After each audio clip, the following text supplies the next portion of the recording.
ವೀಕ್ಷಕರ ನಮಸ್ತೆ. ಇವತ್ತಿನ ವಿಶೇಷ ನ್ಯೂಸ್ ಬುಲೆಟಿನ್ಗೆ ಸ್ವಾಗತ. ಸದ್ಯ ಕರಾವಳಿ ಭಾಗ ಬೂದಿ ಮುಚ್ಚಿದ ಕೆಂಡದಂತಿದೆ.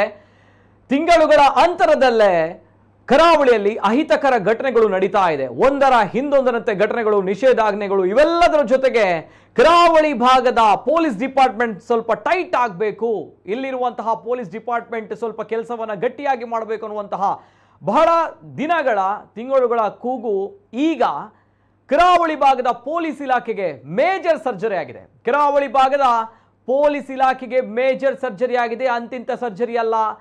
ಇಂತಹ ಸ್ಟ್ರಿಕ್ಟ್ ಅಂಡ್ ಖಡಕ್ ಪೊಲೀಸ್ ಆಫೀಸರ್ಗಳು ನಮ್ಮ ಮಂಗಳೂರಿಗೆ ಬೇಕು ಅನ್ನುವಂತಹ ವಿಚಾರದಲ್ಲಿ ಮಂಗಳೂರಿನ ಅದೆಷ್ಟೋ ಜನರು ಮಾತನ್ನ, ಧ್ವನಿಯನ್ನ ಎತ್ತಿದ್ದಾರೆ. ಆ ನಿಟ್ಟಿನಲ್ಲಿ ಮಂಗಳೂರಿನ ಪೊಲೀಸ್ ಇಲಾಖೆಗೆ ಮೇಜರ್ ಸರ್ಜರಿ ಆಗಿದೆ. ಏನಾಗಿದೆ ಅಪ್ಡೇಟ್ಸ್? ಕೆಲವರನ್ನ ಎತ್ತಂಗಡಿ ಮಾಡಲಾಗಿದೆ, ಇನ್ನು ಕೆಲವರನ್ನ ನಮ್ಮ ದಕ್ಷಿಣ ಕನ್ನಡ ಜಿಲ್ಲೆಗೆ ಪೊಲೀಸ್ ಅಧಿಕಾರಿಯಾಗಿ ಆಯ್ಕೆ ಮಾಡಲಾಗಿದೆ, ನೇಮಕ ಮಾಡಲಾಗಿದೆ. ಯಾರಿದ್ದಾರೆ, ಯಾರನ್ನ ಎತ್ತಂಗಡಿ ಮಾಡಲಾಗಿದೆ, ಈ ಬಗ್ಗೆ ಕಂಪ್ಲೀಟ್ ಡೀಟೇಲ್ಸ್ ಬರ್ತಾ ಇದೆ, ನೋಡ್ಕೊಂಬನ್ನಿ.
ಸದ್ಯ ಕರಾವಳಿ ಭಾಗದ ಪೊಲೀಸ್ ಇಲಾಖೆಗೆ ಮೇಜರ್ ಸರ್ಜರಿಯನ್ನ ಮಾಡಲಾಗಿದೆ. ಅಂದ್ರೆ ಬಹಳಷ್ಟು ದಿನಗಳಿಂದ ಈ ಒಂದು ಕೂಗು ಕೇಳಿ ಬರ್ತಾ ಇತ್ತು. ಅದರಲ್ಲೂ ಕೂಡ ಯಾವಾಗ ಬಂಟ್ವಾಳದ ರಹೀಂ ಹತ್ಯೆ ಆಗುತ್ತೆ ತದನಂತರ ಈ ಕೂಗು ಬಹಳ ಜೋರಾಗಿ ಕೇಳಿ ಬರ್ತಾ ಇದೆ. ಯಾಕಂದ್ರೆ ತಿಂಗಳುಗಳ ಅಂತರದಲ್ಲೇ, ಒಂದು ತಿಂಗಳಾಗಲಿಲ್ಲ, ಆ ತಿಂಗಳುಗಳ ಅಂತರದಲ್ಲೇ ಸುಹಾಸ್ ಶೆಟ್ಟಿ ಅವರ ಮರ್ಡರ್ ಆಗುತ್ತೆ ಮೊದಲದಾಗಿ. ತದನಂತರ ಆ ತಿಂಗಳುಗಳ ಅಂತರದಲ್ಲೇ ರಹೀಂ ಅವರ ಮರ್ಡರ್ ಆಗುತ್ತೆ, ಕೊಲೆ ಆಗುತ್ತೆ, ಹತ್ಯೆ ಆಗುತ್ತೆ. ಇದು ದ್ವೇಷದ ಹತ್ಯೆಯೋ ಅಥವಾ ರಿವೆಂಜ್ ಹತ್ಯೆಯೋ ಅಥವಾ ಧರ್ಮದ ಹತ್ಯೆಯೋ ಏನೂ ಇರಲಿ, ಆದರೆ ಕರಾವಳಿ ಭಾಗದಲ್ಲಿ ಶಾಂತಿ ನೆಲೆಸಬೇಕು, ಕರಾವಳಿ ಭಾಗದಲ್ಲಿ ಶಾಂತಿ ಸುವ್ಯವಸ್ಥೆ ನೆಲೆಸಬೇಕು ಅನ್ನುವಂತಹ ನಿಟ್ಟಿನಲ್ಲಿ ಜನರ ಕೂಗು. ಪೊಲೀಸ್ ಡಿಪಾರ್ಟ್ಮೆಂಟ್ ಸ್ವಲ್ಪ ಸ್ಟ್ರಿಕ್ಟ್ ಆಗಿ ಕೆಲಸ ಮಾಡಬೇಕು, ನಮ್ಮ ಜಿಲ್ಲೆಯಲ್ಲಿ ಶಾಂತಿ ಸುವ್ಯವಸ್ಥೆಯನ್ನು ಕಾಪಾಡುವಲ್ಲಿ ಪೊಲೀಸ್ ಇಲಾಖೆ ಪಾತ್ರ ವಹಿಸಬೇಕು ಅನ್ನುವಂತಹ ನಿಟ್ಟಿನಲ್ಲಿ ಜನರ ಕೂಗು ಬಹುಶಃ ಸರ್ಕಾರಕ್ಕೆ ಈಗ ತಲುಪಿದೆಯೇನೋ ಗೊತ್ತಿಲ್ಲ. ಕರಾವಳಿ ಭಾಗದ ಪೊಲೀಸ್ ಇಲಾಖೆಗೆ ಮೇಜರ್ ಸರ್ಜರಿಯನ್ನ ಮಾಡಲಾಗಿದೆ. 1 by 1 ನೋಡ್ತಾ ಹೋಗ್ತೀವಿ, ನಿಮಗೆ ಮಾಹಿತಿಯನ್ನು ಕೊಡ್ತಾ ಹೋಗ್ತೀವಿ. ಮೊದಲನೇದಾಗಿ ಮಂಗಳೂರು ಪೊಲೀಸ್ ಕಮಿಷನರ್ ಅನುಪಮ್ ಅಗರ್ವಾಲ್ ಅವರ ಟ್ರಾನ್ಸ್ಫರ್ ಆಗಿದೆ. ಮಂಗಳೂರು ಪೊಲೀಸ್ ಕಮಿಷನರ್ ಆಗಿ ಕೆಲಸ ನಿರ್ವಹಿಸ್ತಾ ಇದ್ದಂತಹ ಅನುಪಮ್ ಅಗರ್ವಾಲ್ ಅವರು ಎತ್ತಂಗಡಿಯಾಗಿದ್ದಾರೆ, ಅವರ ಟ್ರಾನ್ಸ್ಫರ್ ಆಗಿದೆ. ಸದ್ಯ ಕರಾವಳಿ ಭಾಗದ ಪರಿಸ್ಥಿತಿ ಚೆನ್ನಾಗಿಲ್ಲ, ಆತಂಕದ ವಾತಾವರಣವಿದೆ ಕರಾವಳಿ ಭಾಗದಲ್ಲಿ. ಆ ನಿಟ್ಟಿನಲ್ಲಿ ಹಾಗಿದ್ದಾಗ ಕಮಿಷನರ್ ಅನುಪಮ್ ಅಗರ್ವಾಲ್ ಅವರ ಸ್ಥಾನಕ್ಕೆ ಯಾರಾಗ್ತಾ ಇದ್ದಾರೆ? ನೂತನ ಕಮಿಷನರ್ ಅಂತ ಬಂದಾಗ ನೂತನ ಮಂಗಳೂರು ಪೊಲೀಸ್ ಕಮಿಷನರ್ ಆಗಿ Sudheer Kumar Reddy, the strict and super cop Sudheer Kumar Reddy ಅವರು ನೇಮಕ ಆಗಿದ್ದಾರೆ. ನೂತನ ಮಂಗಳೂರು ಪೊಲೀಸ್ ಕಮಿಷನರ್ ಆಗಿ ಸುಧೀರ್ ಕುಮಾರ್ ರೆಡ್ಡಿ ಅವರು ನೇಮಕ ಆಗಿದ್ದಾರೆ. ಅಂಡ್ ಒಂದು ವಿಚಾರ, ಈ ಸುಧೀರ್ ಕುಮಾರ್ ರೆಡ್ಡಿ ಅವರು, ಇವರ ಹೆಸರು ಮುನ್ನೆಯಿಂದ ಕೇಳಿ ಬರ್ತಾ ಇದೆ, ತುಂಬಾ ಜೋರಾಗಿ ಕೇಳಿ ಬರ್ತಾ ಇದೆ ನಿನ್ನೆಯಿಂದ. ಸುಧೀರ್ ಕುಮಾರ್ ರೆಡ್ಡಿ ಅಂತಹ ಪೊಲೀಸ್ ಆಯುಕ್ತರು ಬೇಕು ಕರಾವಳಿ ಭಾಗಕ್ಕೆ ಅನ್ನುವಂಥದ್ದು. ಹಾಗಾದ್ರೆ ಈ ಸುಧೀರ್ ಕುಮಾರ್ ರೆಡ್ಡಿ ಯಾರು, ಅವರ ಹಿನ್ನೆಲೆ ಏನು ಅನ್ನುವಂಥದ್ದೇ ಪ್ರಶ್ನೆ. ಯಾಕಂದ್ರೆ ಬಹಳಷ್ಟು ಖಡಕ್ ಆಗಿರುವಂತಹ, ಸ್ಟ್ರಿಕ್ಟ್ ಆಗಿರುವಂತಹ ಪೊಲೀಸ್ ಆಫೀಸರ್ ಇವರು. ಈ ಹಿಂದೆಯೂ ಕೂಡ ಮಂಗಳೂರಿನಲ್ಲಿ ಕೆಲಸ ಮಾಡಿದಂತಹ ಅನುಭವ ಇದೆ. ಕಮಿಷನರ್ ಆಗಿ ಆಯ್ಕೆಯಾಗಿರುವಂತಹ, ನೇಮಕ ಆಗಿರುವಂತಹ ಸುಧೀರ್ ಕುಮಾರ್ ರೆಡ್ಡಿ ಅವರಿಗೆ. ಅಂದಾಗೆ ಸುಧೀರ್ ಕುಮಾರ್ ರೆಡ್ಡಿ ಅವರು ಯಾರು, ಎಲ್ಲಿ ಅವರು, ಅಂಡ್ ಈ ಹಿಂದೆಯೂ ಕೂಡ ಅವರು ಕರಾವಳಿ ಭಾಗದಲ್ಲಿ one of the major incident ಇದೇ ರೀತಿ ಕರಾವಳಿ ಭಾಗದಲ್ಲಿ ಸಂಚಲನವನ್ನು ಸೃಷ್ಟಿ ಮಾಡಿದಂತಹ, ಇದೇ ರೀತಿ ಕೋಮು ಗಲಭೆಯನ್ನು ಸೃಷ್ಟಿ ಮಾಡಿದಂತಹ ಒಂದು ಪ್ರಕರಣದಲ್ಲಿ ಆರೋಪಿಗಳ ಹೆಡೆಮುರಿ ಕಟ್ಟಿದಂತಹ ಖಡಕ್ ಆಫೀಸರ್ ಅವರು. ಹಾಗಿದ್ದಾಗ ಒನ್ಸ್ ಅಗೇನ್ ಸುಧೀರ್ ಕುಮಾರ್ ರೆಡ್ಡಿ ಅವರ ಹೆಸರು ಕೇಳಿ ಬರ್ತಾ ಇತ್ತು ಜೋರಾಗಿ. ಆ ನಿಟ್ಟಿನಲ್ಲಿ ಪೊಲೀಸ್ ಕಮಿಷನರ್ ಆಗಿ ಮಂಗಳೂರಿನಲ್ಲಿ ಸುಧೀರ್ ಕುಮಾರ್ ರೆಡ್ಡಿ ಅವರ ನೇಮಕ ಆಗಿದೆ. One of the major incident ಅದು. ಆ ಇನ್ಸಿಡೆಂಟ್ ಏನು? ಆ ಇನ್ಸಿಡೆಂಟ್ನಲ್ಲಿ ಸುಧೀರ್ ಕುಮಾರ್ ರೆಡ್ಡಿ ಅವರು ಈ ಹಿಂದೆ ಮಂಗಳೂರಿನಲ್ಲಿ ಯಾವ ರೀತಿ ಕೆಲಸ ಮಾಡಿದ್ರು, ಮಂಗಳೂರಿನ ಜನರ ಮನಸ್ಸಿನಲ್ಲಿ ಸುಧೀರ್ ಕುಮಾರ್ ರೆಡ್ಡಿ ಅವರು ಇನ್ನೂ ಕೂಡ ಹೇಗೆ ಉಳಿದಿದ್ದಾರೆ, ಯಾಕೆ ಈ ಇನ್ಸಿಡೆಂಟ್ಗಳು ಆದಾಗ ಮಂಗಳೂರಿನ ಜನರು ಸುಧೀರ್ ಕುಮಾರ್ ರೆಡ್ಡಿ ಅವರನ್ನು ನೆನಪಿಸಿಕೊಂಡಿದ್ದಾರೆ ಅಂತ ಬಂದಾಗ ಆ ಬಗ್ಗೆ ಮಾಹಿತಿ ಕೊಡ್ತಾ ಹೋಗ್ತೀನಿ. ನೂತನ ಮಂಗಳೂರು ಪೊಲೀಸ್ ಕಮಿಷನರ್ ಆಗಿ ಸುಧೀರ್ ಕುಮಾರ್ ರೆಡ್ಡಿ ಅವರು ನೇಮಕ ಆಗಿದ್ದಾರೆ. ಈ ಹಿಂದೆ ಮಂಗಳೂರಿನಲ್ಲಿ SP ಆಗಿ ಕರ್ತವ್ಯ ನಿರ್ವಹಿಸಿದಂತಹ ಸುಧೀರ್ ಕುಮಾರ್ ರೆಡ್ಡಿ ಅವರು, ನಾನು ಆಗಲೇ ಹೇಳಿದಾಗೆ ಸುಧೀರ್ ಕುಮಾರ್ ರೆಡ್ಡಿ ಅವರಿಗೆ ಈ ಮಂಗಳೂರಿನ ಕಮ್ಯುನಲ್ ಇಶ್ಯೂಸ್, ಮಂಗಳೂರಿನಲ್ಲಿರುವಂತಹ ಈ ಕೋಮು ಗಲಭೆ ಸುಧೀರ್ ಕುಮಾರ್ ರೆಡ್ಡಿ ಅವರಿಗೆ ಹೊಸದೇನಲ್ಲ. ಯಾಕಂದರೆ ಈ ಹಿಂದೆಯೂ ಕೂಡ ಸುಧೀರ್ ಕುಮಾರ್ ರೆಡ್ಡಿ ಅವರು ಮಂಗಳೂರಿನಲ್ಲಿ ಕೆಲಸ ಮಾಡಿದಂತಹ ಅನುಭವ ಇರುವಂತಹ ಸ್ಟ್ರಿಕ್ಟ್ ಆ್ಯಂಡ್ ಖಡಕ್ ಪೊಲೀಸ್ ಆಫೀಸರ್. ಅವರು ಈ ಹಿಂದೆಯೂ ಕೂಡ ಮಂಗಳೂರಿನಲ್ಲಿ SP ಆಗಿ ಕರ್ತವ್ಯ ನಿರ್ವಹಿಸಿದ್ರು.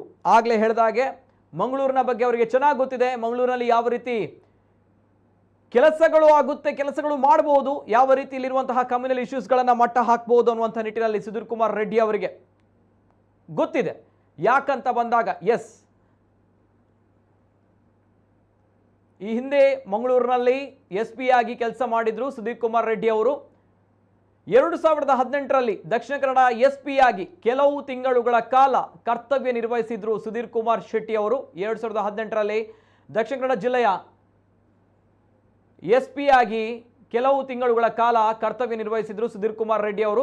ಕ್ಷಮಿಸಿ, ಆ ಕಡೆ ಇರುವಂತಹ ಫೋಟೋ ಅನುಪಮ್ ಅಗರ್ವಾಲ್ ಸರಿದು. ಅಂದರೆ ಈಗ ತಾನೇ ಇಲ್ಲಿಂದ ನಿರ್ಗಮಿತರಾಗಿರುವಂತಹ ಪೊಲೀಸ್ ಕಮಿಷನರ್, ಜೊತೆಗೆ ಮಂಗಳೂರು ಪೊಲೀಸ್ ಕಮಿಷನರ್ ಅನುಪಮ್ ಅಗರ್ವಾಲ್ ಅವರು ಎತ್ತಂಗಡಿ ಆಗ್ತಾರೆ. ತದನಂತರ ಆ ಭಾಗಕ್ಕೆ ಈ ಹಿಂದೆ ಮಂಗಳೂರಿನಲ್ಲಿ SP ಆಗಿ ಕಾರ್ಯನಿರ್ವಹಿಸಿದಂತಹ ಸುಧೀರ್ ಕುಮಾರ್ ರೆಡ್ಡಿ ಅವರು ಆಯ್ಕೆ ಆಗ್ತಾರೆ.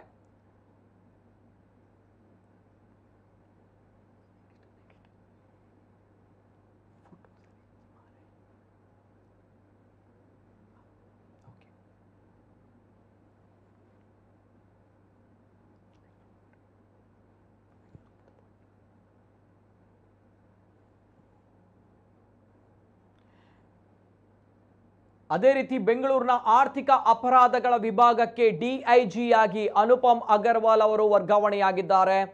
ನಮ್ಮ ಮಂಗಳೂರಿನ ಪೊಲೀಸ್ ಕಮಿಷನರ್ ಅನುಪಮ್ ಅಗರ್ವಾಲ್ ಅವರು ಬೆಂಗಳೂರಿಗೆ ಟ್ರಾನ್ಸ್ಫರ್ ಆಗಿದ್ದಾರೆ. ಬೆಂಗಳೂರಿನ ಆರ್ಥಿಕ ಅಪರಾಧಗಳ ವಿಭಾಗಕ್ಕೆ DIG ಆಗಿ ಅನುಪಮ್ ಅಗರ್ವಾಲ್ ಅವರು ವರ್ಗಾವಣೆ ಆಗಿದ್ದಾರೆ. ಇಲ್ಲಿ ಅನುಪಮ್ ಅಗರ್ವಾಲ್ ಅವರಿಗೆ ಪ್ರಮೋಟ್ ಆಗಿದೆ, ಅವರು ವರ್ಗಾವಣೆಯಾಗಿದ್ದಾರೆ. ಬೆಂಗಳೂರಿನ ಆರ್ಥಿಕ ಅಪರಾಧಗಳ ವಿಭಾಗಕ್ಕೆ DIG ಆಗಿ ನಮ್ಮ ಈಗಿನ ಇಲ್ಲಿ ಇದ್ದಂತಹ ಮಂಗಳೂರಿನ ಪೊಲೀಸ್ ಕಮಿಷನರ್ ಅನುಪಮ್ ಅಗರ್ವಾಲ್ ಅವರು ಬೆಂಗಳೂರಿಗೆ ವರ್ಗಾವಣೆಯಾಗಿದ್ದಾರೆ. ಬೆಂಗಳೂರಿನ ಆರ್ಥಿಕ ಅಪರಾಧಗಳ ವಿಭಾಗಕ್ಕೆ DIG ಆಗಿ. ಅದೇ ರೀತಿ ಒನ್ ಆಫ್ ದಿ ಇನ್ಸಿಡೆಂಟ್, ಇದು ಕೂಡ ಆಗಿರುವಂತಹ ಬೆಳವಣಿಗೆ, ಈ ಡೆವಲಪ್ಮೆಂಟ್ ಕೂಡ, ಯಾಕಂದರೆ ಇದು ಕೂಡ ಬಹಳಷ್ಟು ವಿಚಾರಗಳು ಕೇಳಿ ಬರ್ತಾ ಇತ್ತು. ದಕ್ಷಿಣ ಕನ್ನಡ SP ಯತೀಶ್ ಅವರನ್ನು ಕೂಡ ವರ್ಗಾವಣೆ ಮಾಡಲಾಗಿದೆ. ದಕ್ಷಿಣ ಕನ್ನಡ ಜಿಲ್ಲೆಯಲ್ಲಿ ಇಷ್ಟು ದಿನಗಳ ಕಾಲ SP ಆಗಿ ಯತೀಶ್ ಅವರು ಕೆಲಸ ಮಾಡ್ತಾ ಇದ್ರು. ಇದೀಗ ಯತೀಶ್ ಅವರ ವರ್ಗಾವಣೆಯಾಗಿದೆ. ದಕ್ಷಿಣ ಕನ್ನಡ ಜಿಲ್ಲೆಯ SP ಯತೀಶ್ ಅವರನ್ನು ಕೂಡ ವರ್ಗಾವಣೆ ಮಾಡಲಾಗಿದೆ. ಆದರೆ ಅವರಿಗೆ ಇಲ್ಲಿ ಜಾಗವನ್ನು ತೋರಿಸಿಲ್ಲ. ಅಂದರೆ ಅವರು ಮುಂದಕ್ಕೆ ಪ್ರಮೋಟ್ ಆಗಿ ಮುಂದಕ್ಕೆ ವರ್ಗಾವಣೆ ಆಗಿ ಎಲ್ಲಿಗೆ ಹೋಗ್ತಾರೆ, ಯಾವ ವಿಭಾಗಕ್ಕೆ ಹೋಗ್ತಾರೆ ಅನ್ನುವಂಥ ನಿಟ್ಟಿನಲ್ಲಿ ಈಗಾಗಲೇ ಸರ್ಕಾರ ಆ ಬಗ್ಗೆ ಏನೋ ಆದೇಶವನ್ನು ಹೊರಡಿಸಿಲ್ಲ. ದಕ್ಷಿಣ ಕನ್ನಡ SP ಯತೀಶ್ ಅವರನ್ನು ಕೂಡ ವರ್ಗಾವಣೆ ಮಾಡಲಾಗಿದೆ.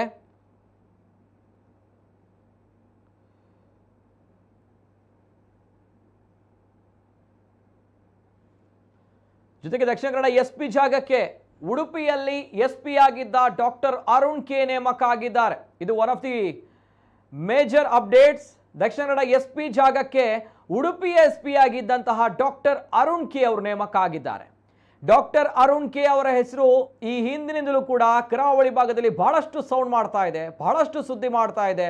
ತಮ್ಗಳಿಗೆ ಗೊತ್ತಿದೆ ಉಡುಪಿಯ ಸದ್ಯದ ಪರಿಸ್ಥಿತಿ ಯಾವ ರೀತಿ ಇದೆ ಅನ್ನುವಂಥದ್ದು. ಅಲ್ಲಿ ಯಾವುದೇ ರೀತಿಯ ಕಮ್ಯುನಲ್ ಇಶ್ಯೂಸ್ಗಳಿಲ್ಲ, ಗಲಾಟೆ ಇಲ್ಲ, ಗಲಭೆಗಳಿಲ್ಲ, ಎಲ್ಲವೂ ಕೂಡ ಬಂದಾಗಿದೆ. ಅಲ್ಲಿ ಮರಳು ಮಾಫಿಯಾ ಕಂಪ್ಲೀಟ್ ಆಗಿ 100% ಸ್ಟಾಪ್ ಆಗಿದೆ ಅಂತ ಬಂದಾಗ, because of this man, because of this super cop, no doubt ಆ ಒಂದು ವಿಚಾರದಲ್ಲಿ ಡಾಕ್ಟರ್ ಅರುಣ್ ಕೆ ಅವರು.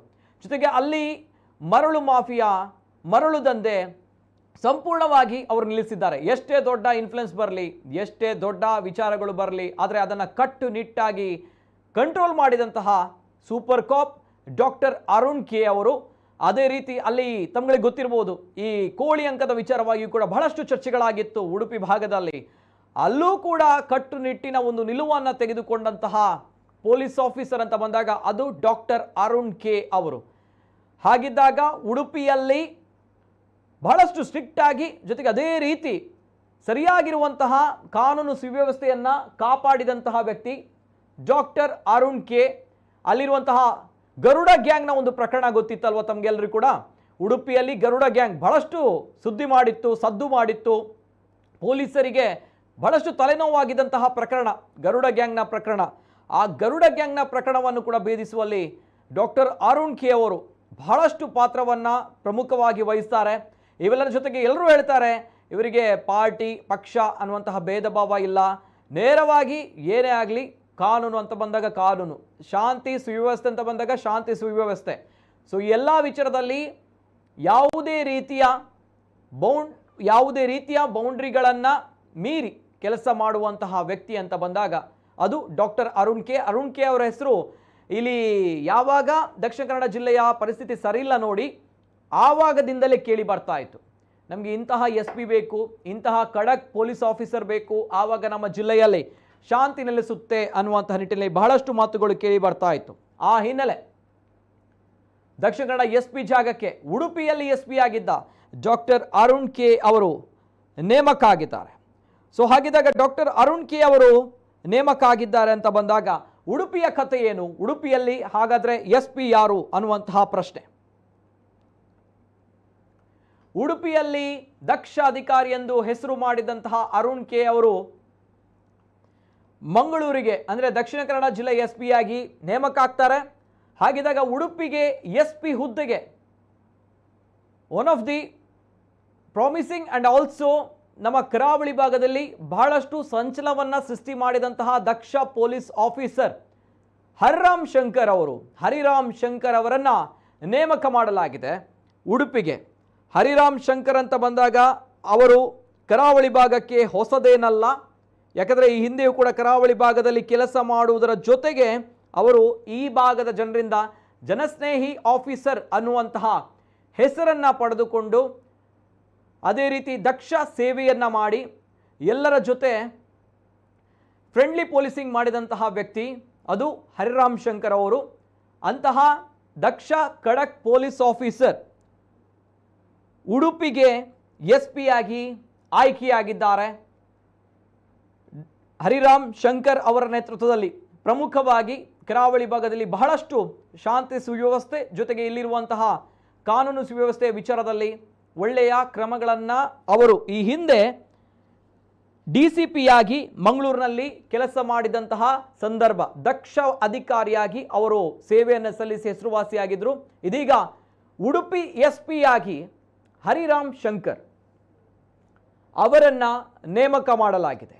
ಉಡುಪಿ SP ಹುದ್ದೆಗೆ ಹರಿರಾಮ್ ಶಂಕರ್ ಅವರನ್ನು ನೇಮಕ ಮಾಡಲಾಗಿದೆ. ಹರಿರಾಮ್ ಶಂಕರ್ ಅವರು ಈ ಹಿಂದೆ ಚಿಕ್ಕಮಗಳೂರಿನಲ್ಲೂ ಕೂಡ ಕೆಲಸ ಮಾಡಿದ್ದಾರೆ, ಜೊತೆಗೆ ಬೆಂಗಳೂರಿನಲ್ಲೂ ಕೂಡ ಅವರು ಕೆಲಸ ಮಾಡಿದ್ದಾರೆ. ಮಂಗಳೂರಿನಲ್ಲಿ ಈ ಹಿಂದೆ ಆಗಲೇ ಹೇಳಿದಾಗೆ DCP ಆಗಿ ದಕ್ಷತೆಯಿಂದ ಕೆಲಸ ಮಾಡಿದಂತಹ ಹರಿರಾಮ್ ಶಂಕರ್ ಅವರು ಈ ಹಿಂದೆ ಅವರು DCP ಆಗಿ ಮಂಗಳೂರಿನಲ್ಲಿ ದಕ್ಷತೆಯಿಂದ ಕೆಲಸ ಮಾಡಿದರು. ಆ ಸಂದರ್ಭ ಕಮಿಷನರ್ ಆಗಿ ಶಶಿಕುಮಾರ್ ಅವರು ಕೆಲಸವನ್ನು ನಿರ್ವಹಿಸಿದ್ರು.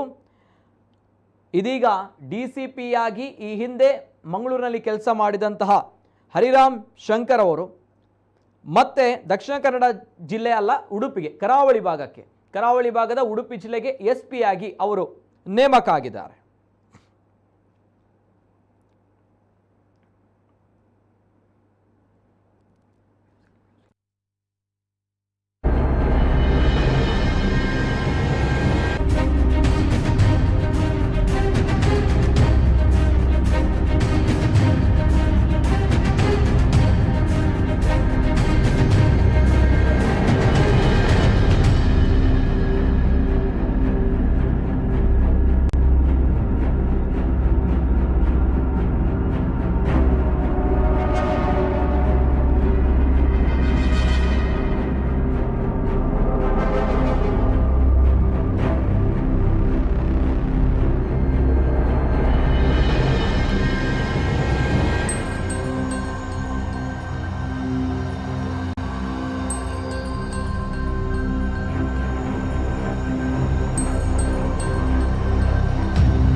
ಅದೇ ರೀತಿ ಕರಾವಳಿ ಭಾಗದ ಪೊಲೀಸ್ ಇಲಾಖೆಗೆ ಮೇಜರ್ ಸರ್ಜರಿ ಮಾಡಲಾಗಿದೆ. ಅದರಲ್ಲೂ ಕೂಡ ಸುಧೀರ್ ಕುಮಾರ್ ರೆಡ್ಡಿ ಅವರು ಇನ್ನು ಮುಂದಕ್ಕೆ ಮಂಗಳೂರು ನೂತನ ಪೊಲೀಸ್ ಆಯುಕ್ತರಾಗಿ ನೇಮಕ ಆಗಿದ್ದಾರೆ. ಬೆಂಗಳೂರಿನ ಇಂಟೆಲಿಜೆನ್ಸ್ ವಿಭಾಗದಲ್ಲಿ DIG ಆಗಿ ಕೆಲಸ ಮಾಡ್ತಾ ಇದ್ರು.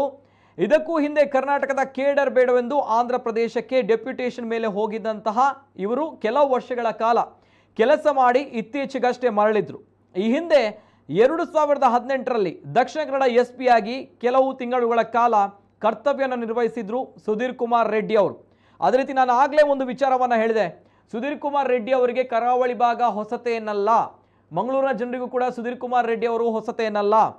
ಯಾಕೆ ಸುಧೀರ್ ಕುಮಾರ್ ರೆಡ್ಡಿ ಅವರ ಹೆಸರು ಸದ್ಯದ ಪರಿಸ್ಥಿತಿಯಲ್ಲಿ ಕರಾವಳಿ ಭಾಗದಲ್ಲಿ ಇಂತಹ ಖಡಕ್ ಆಫೀಸರ್ ಬೇಕು ಅನ್ನುವಂಥ ನಿಟ್ಟಿನಲ್ಲಿ ಹೆಸರು ಕೇಳಿ ಬರ್ತಾ ಇತ್ತು ಪದೇ ಪದೇ ಅಂತ ಬಂದಾಗ, ನಾನು ಆಗಲೇ ಹೇಳಿದಾಗೆ ಒನ್ ಆಫ್ ದಿ ಮೇಜರ್ ಇನ್ಸಿಡೆಂಟನ್ನು ಕಂಟ್ರೋಲ್ಗೆ ತಂದಂತಹ ವ್ಯಕ್ತಿ, ಒನ್ ಆಫ್ ದಿ ಮೇಜರ್ ಇನ್ಸಿಡೆಂಟನ್ನು ಇವರು ಭೇದಿಸಿದಂತಹ ವ್ಯಕ್ತಿ.